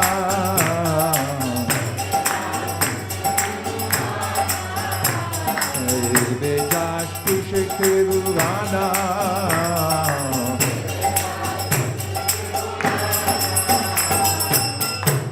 Mahaprabhu Korodoya Te Amore Parachaya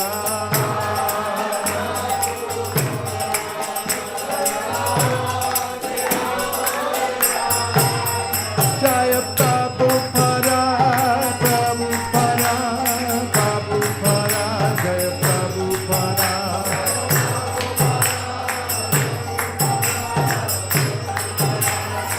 Jaya Jaya Prabhupada, Prabhupada, Prabhupada, Jaya Jaya Prabhupada.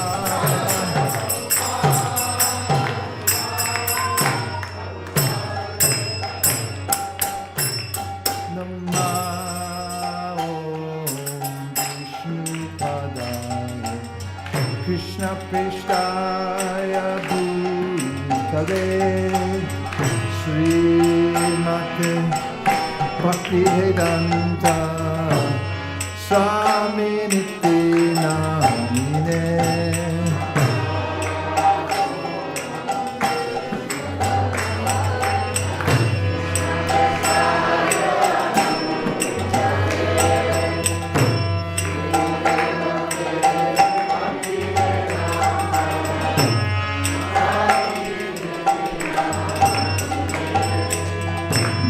Namaste Saraswate Deve Gauravani Pracharine Nirvishesha Shunyavadi Paschatya Deshatarine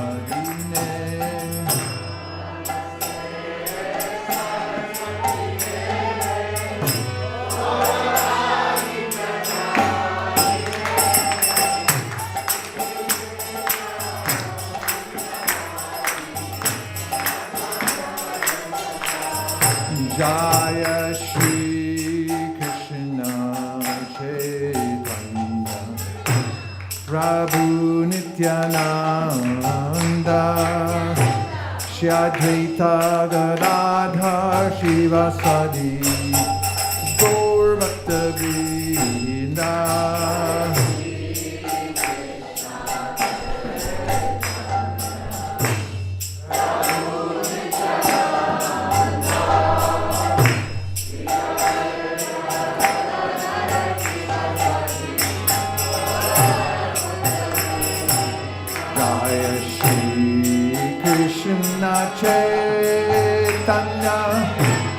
Prabhu Nityananda, Shri Advaita Gadadhar Shivasadi Gaur Bhakta-vrinda.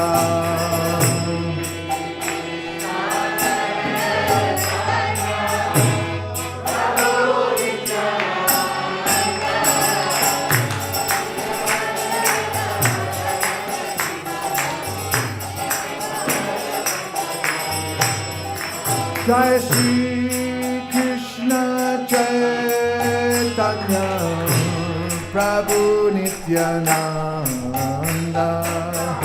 Shri Advaita Gadadhar Shivasadi Gaur Bhakta-vrinda.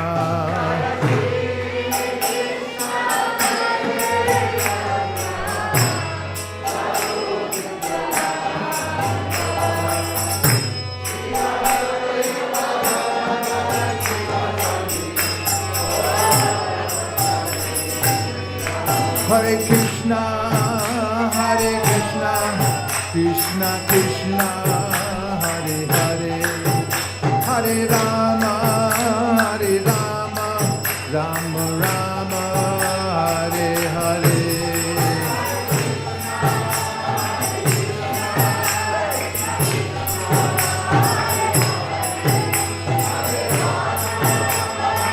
Hare Hare. Hare Krishna, Krishna Krishna, Hare Hare, Hare Rama, Rama Rama, Hare Hare.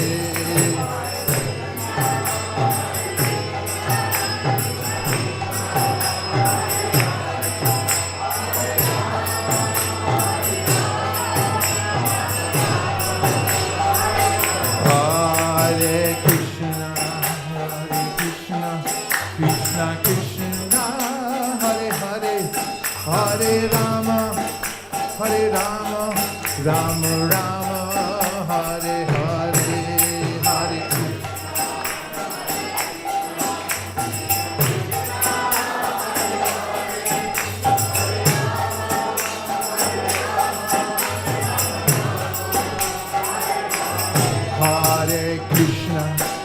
Hare Krishna, Krishna Krishna, Hare Hare, Hare Rama, Rama Rama, Hare Hare, Krishna.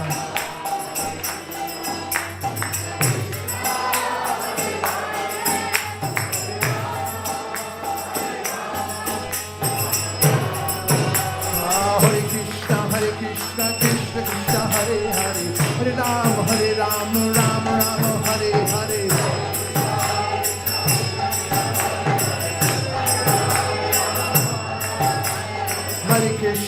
Krishna, Krishna Krishna, Hare Hare, Hare Rama, Rama Rama, Hare Hare.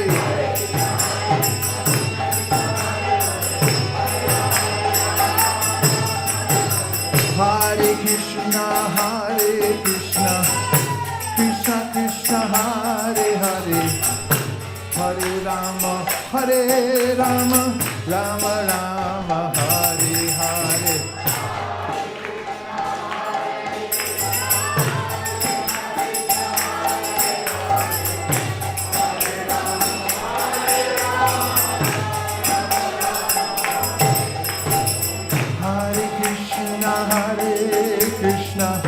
Krishna Krishna, Hare Hare, Hare Rama, Rama Rama, Hare Hare.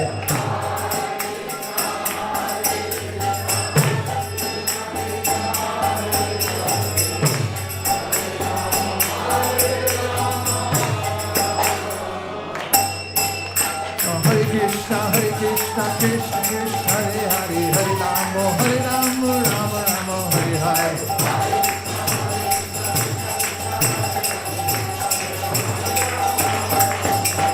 Hare Krishna, Krishna Krishna, Hare Hare, Hare Rama, Rama Rama, Hare Hare.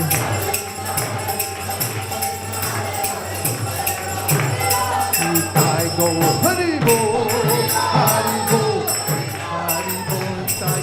Hari Bol.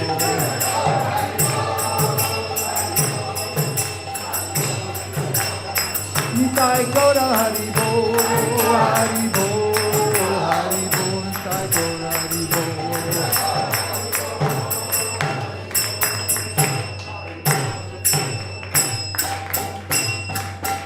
Jai Go Premanande, Harinam Sankirtan Ki, Harinam Mantra Ki, Shri Harinam Prabhu Ki, Go Premanande. Nitai Gaura Hari Bol, Hari Bol, Hari Bol, Nitai Gaura Hari Bol.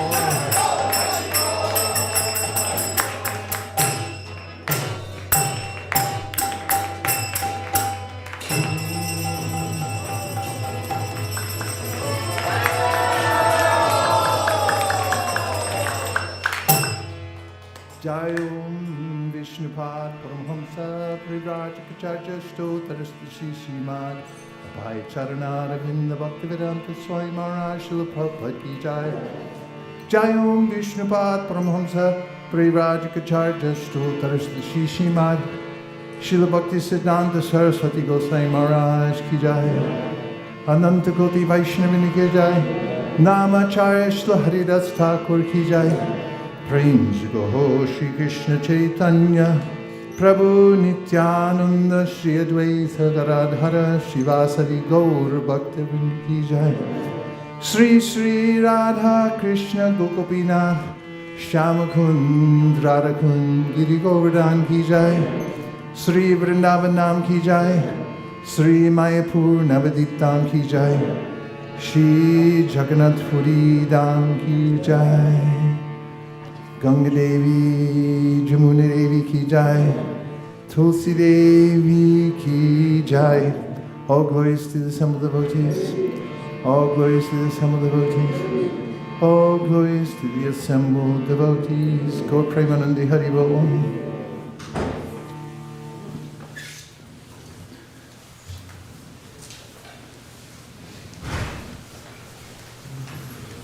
And now this will become the stage again. So we can orient ourselves facing this way for a short Bhagavad Gita presentation by some local pundits.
Should I test Mataji?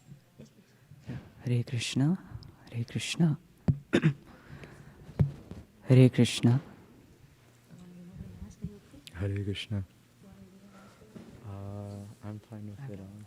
Yeah, okay. Om Ajnanatimirandhasya Gnananjanashalakaya Chakshurunmilitam Yena Tasmai Shri Gurave Namaha. Hare Krishna to all the devotees. My name is Abhijit. And I'm Bharat. And we're the ISV Youth Club. And as our end of semester presentation, we're going to be presenting on Srimad Bhagavatam, chapter 10. Thank you. Next, please.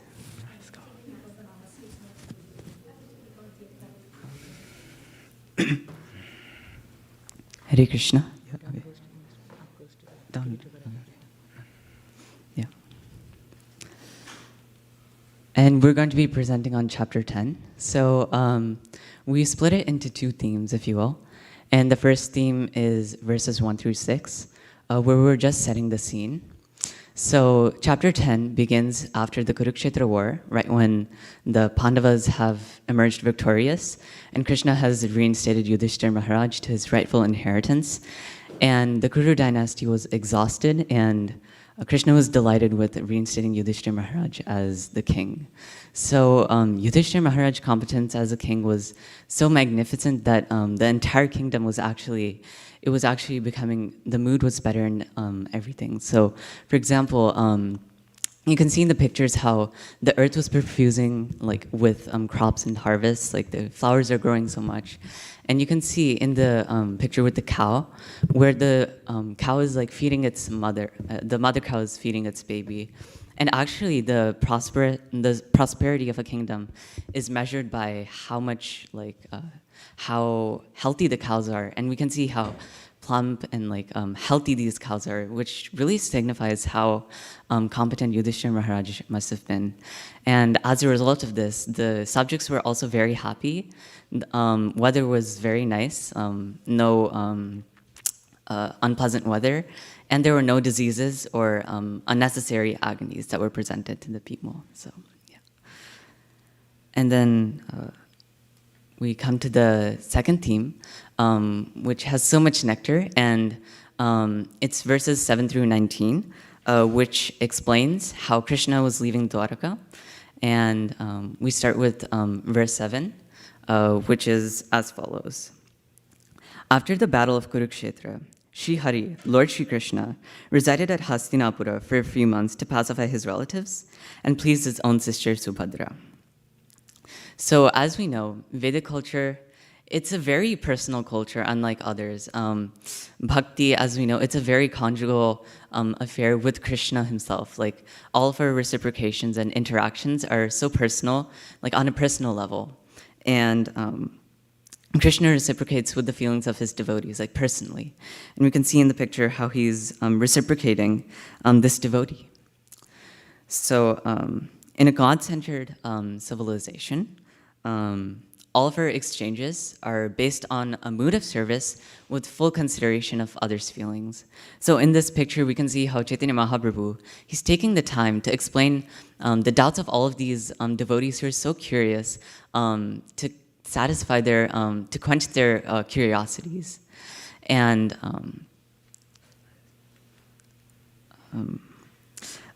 relationships and welfare of others is given more importance than one's own material gain. So we can see in this picture how this lady is stitching garlands for the sake of the lordships, and even though she's doing such a simple service, she's feeling so happy. Her daughters, you can see alongside her, they're so happy just to be stitching garlands and doing whatever they can for the lordships. And in a God-centered civilization, exploitation or neglect of one group for satisfying another, it's considered reprehensible, and it's not what we do. You can see in this picture how the cow is simply being neglected by the person in the back. She's just satisfying her own interests, just looking on this computer, while the cow is just simply left to eat from this garbage and this litter on the street. And we can see in the bottom picture how the police are beating all of these civilians, and it must be a result of all of the politics and the clash of interests. But in a God-centered civilization, in Vedic culture, all of our interests are aligned because we're doing everything for the sake of Krishna, and because we're all doing working towards the same thing. There's no clash of interests, and everyone is happy. So, conversely, when sense gratification is our main interest, we just want everything quicker. And we can see this through the development of human civilization in the 19th and 18th centuries when the Industrial Revolution was taking place. It might be a benefit for how everything was being manufactured faster and products were getting out quicker, but we see the negative sides to it because urbanization presents the issues of poor people and the when you have so many people migrating to these cities, it's very hard to accommodate for everything. So like we lose the finer human instincts and like the loving exchanges between each other. As we can see, like all like these subways, we're getting everywhere quicker, and everything is just faster in general. So competition and exploitation become the norm, like killing finer human instincts. Like we can see in this picture, I sometimes experience this myself. When I'm in school, I'm always thinking about how to succeed in school, and the stress of college is also very imminent in like people's lives, young people's lives.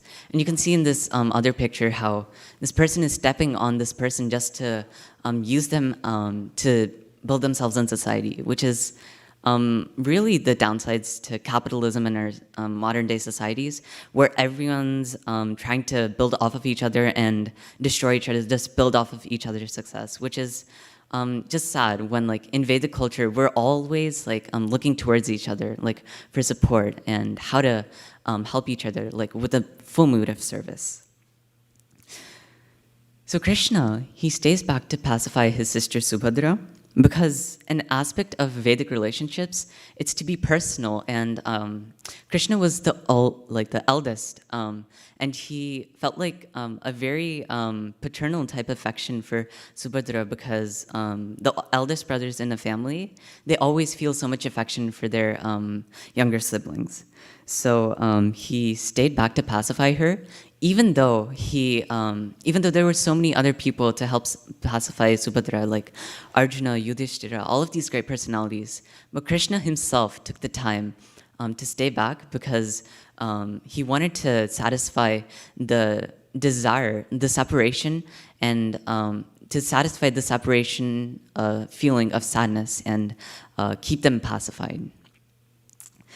So in modern societies, we just lack such deep feelings of commitment and responsibility between families and communities. So as you can see in this picture, the wife and husband, like when they initially got together, they might have felt like a temporary sense of like, oh, we're together, we're gonna stay together for life.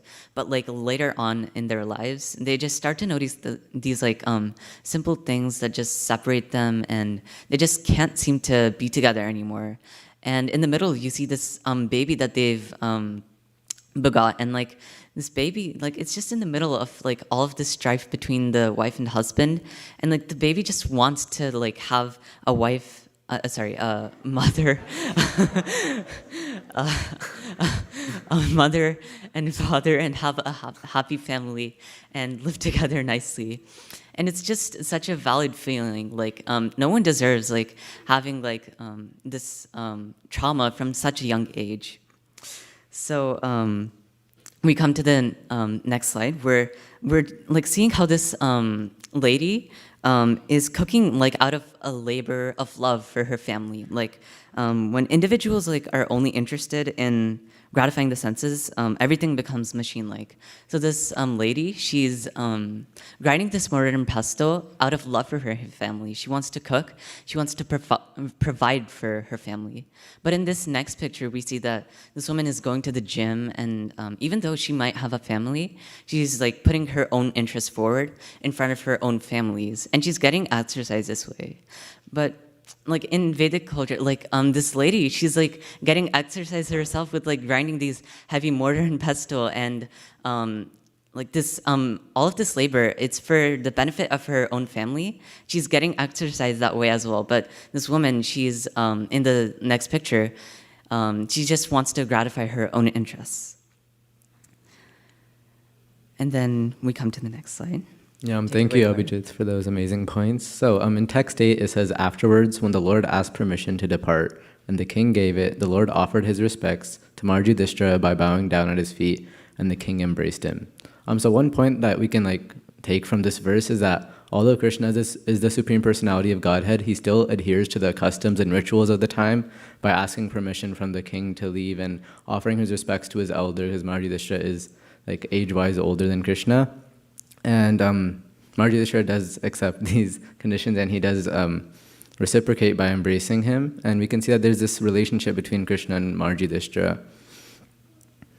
Oh, wait. It continues in the verse by saying, after this, the Lord, being embraced by others and receiving their obeisances, got into his chariot. And this kind of shows how he's reciprocating with each and every one of the devotees who's trying to honor him while he's departing from Dwarka. He's embraced by others, and then when he receives their obeisances, because he's still, following the traditions, he gets into his chariot.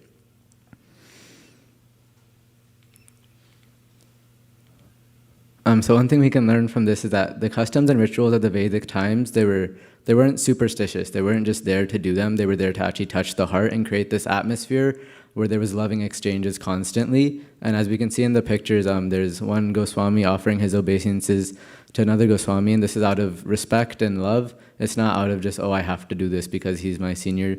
And then in the next picture, you can see that Krishna is washing the feet of Sudama out of this friendship. And it's not although one may think that Sudama is lower than Krishna because he's a Brahmana and Krishna is the king, but still Krishna is washing his feet as out of respect for them, their friendship in the past, and he's still honoring that friendship today.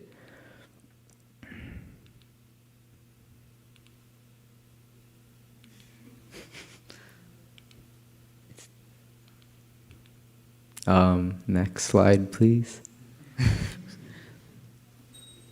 Yeah, so in today's society, because there's no meaningful relationships, people often have to resort to other ways to find their fulfillment. And as we can see in the picture, there's two kids playing video games. And although they're so close to each other, you can see that they're both just focused on the game, not even talking to one another. They're so engrossed in it. And they're trying to find this fulfillment, but since there's no meaningful relationship between them, they're just constantly trying to find it. In the next picture, you can see that they're all gambling. Oh, wait.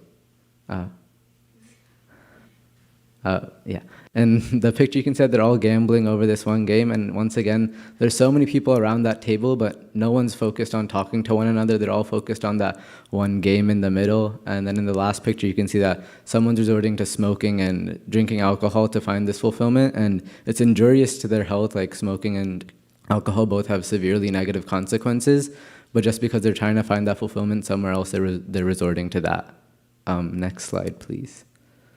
Yeah, so tension and strife in Vedic culture, there wasn't any need for, psychiatrists, counselors, therapists, all these kind of problems were solved in one's family because they felt trust and assurance in that they could talk to their family and that they didn't need to go to a third-party source who hardly even knows the person, and they're trying to find guidance through that. Next slide, please. So in text 9, it says, at that time, Subhadra, Draupadi, Kunti, Uttara, Gandhari, Dhritarashtra, Yuyutsu, Kripacharya, Nakula, Sahadev, Bhimasena, Dhaumya, and Satyavati all nearly fainted because it was impossible for them to bear separation from Lord Krishna. Next slide, please. In text 10, it says, the intelligent who have understood the Supreme Lord in association with pure devotees and have become freed from bad materialistic association can never avoid hearing the glories of the Lord, even though they have heard them only once. So what we can understand from this verse is the nature of Krishna's pastimes, that once you hear them once, there's so much nectar and so much love and devotion in it that you want to keep on hearing that. And it's almost like you're attracted to it, and that's why it says they can never avoid hearing the glories of the Lord, even though they have heard them only once, that they're constantly being attracted back to Krishna's pastimes. Next slide, please. So now we're going to talk about some of the Pandavas' moments with Krishna. As you can see, there's a lot of them. In the top left picture, you can see that the Pandavas are discussing with Krishna about their problems. In the top middle picture, you can see that Arjuna is inquiring from Krishna, and this is where the Bhagavad Gita takes place, and Krishna is there for Arjuna in his times of stress. In the top right picture, it's when Durvasa Muni brought his many disciples, and Krishna was there to help the Pandavas when they were in time of need. And the idea behind this is that Krishna has always been with the Pandavas in time of need, and he's constantly there whenever they need him, and he's even there sometimes just for the reciprocation. And as Abhijit was talking about earlier, he decided to stay back just to pacify his relatives and his sister. Next slide, please. Text 10 says, how then could the Pandavas tolerate his separation, for they had been intimately associated with his person, seeing him face to face, touching him, conversing with him, and sleeping, sitting, and dining with him. So what this verse is kind of saying is that the Pandavas have had so much association with Krishna. They've been, like eating with him. They've been conversing with him. That now it's like he's become a part of their life. And when he's going away, they feel this part of their life is going away, and they're gonna feel this sadness. But it's not out of like depression. It's more out of separation. That they're feeling that a part is going away, and it's almost like bittersweet. Next slide. So the nature of hearing topics about Krishna from undisturbed authority is that all your problems, they'll get solved. And that's why one thing that the Vedic culture emphasized was regularly hearing transcendental topics. They would have readings with their families, friends, and they would hear about these spiritual pastimes. And what this allowed for is unnecessary negative vibrations were avoided. You didn't need to hear the news or propaganda or anything, because all those desires were fulfilled in the form of Krishna's glories and pastimes. Now we can pass it off to Abhijit to finish off the presentation. Thank you, Bharat, for also adding amazing points. So building off of the previous slides, in contrast, our modern society it's just filled with all types of propaganda and violent news and all of these reportings. That's just the nature of news, reporters, they're just like the paparazzi, they just want to get whatever is on their hands and just put it on the papers.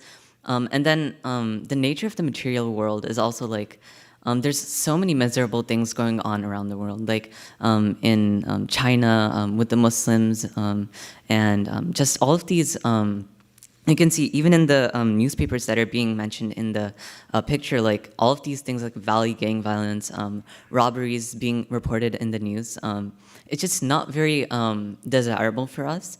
All of these negative vibrations, they do have an impact on us, and it doesn't give any positive vibrations to us. So then we come to text 13, which is as follows. All their hearts were melting for him on the pot of attraction. They looked at him without blinking their eyes, and they moved hither and thither in perplexity.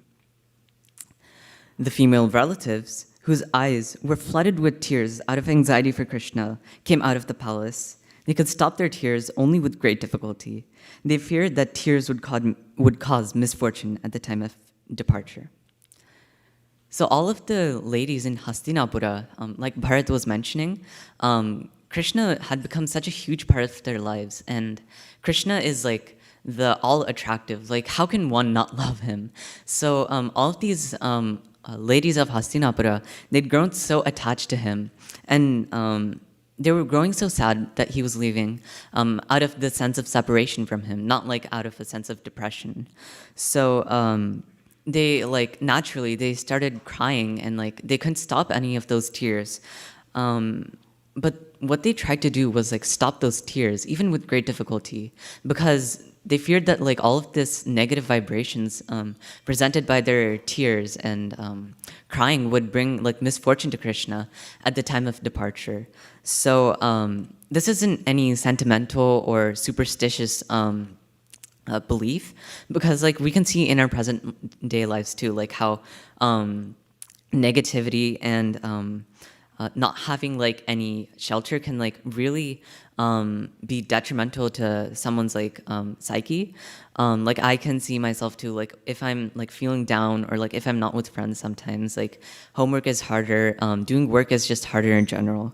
So all of these ladies, they stopped their tears with great difficulty and smiled affectionately, all for the sake of Krishna, which once again goes to show how they're considering other people's feelings, and they're in this mood of service.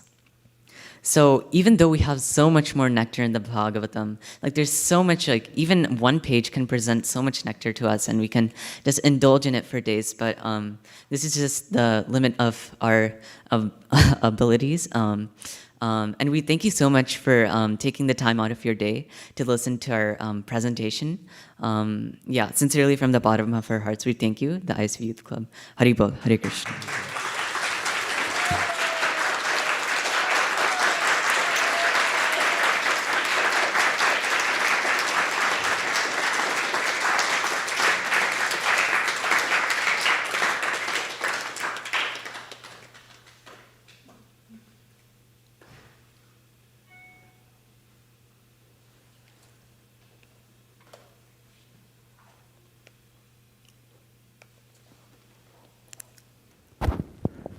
Thank you for going so deeply within the Bhagavatam and also making it relevant for all of us. That was an enlightening session and a welcome surprise this morning. Thank you again. Thank you so much. It's only... Now we have prasadam break. Sharirat vijaja jodendriya taheka jibe pele vishaya shagore dharmadji jiboyati lobo mui sudurmati take jeta Katita Shangsare Krishna Bodha Doyamo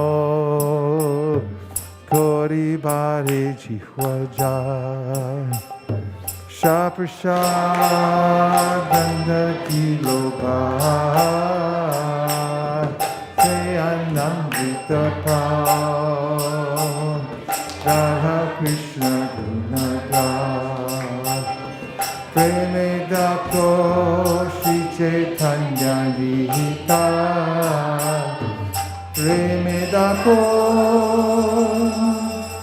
Shri Chaitanya Lita Bhaktare Govinde Nama Pramani Vaisare Sapa Punya Bhatam Rajan Vishra Surna Vijayate Prasade Sarvati Kana Pajayate Prasanate Tasoyashi Upaya Pistete Kayupa Bhutta Satyanda Vasulankara Chachitaha Uchishta Bojino Rasya Pavamayam Jaimahi Bhagavat Shri Mahaprasadiki Gaur Premanande Nitai Goda Haribo Haribo Haribo, Sai Gaur Haribo.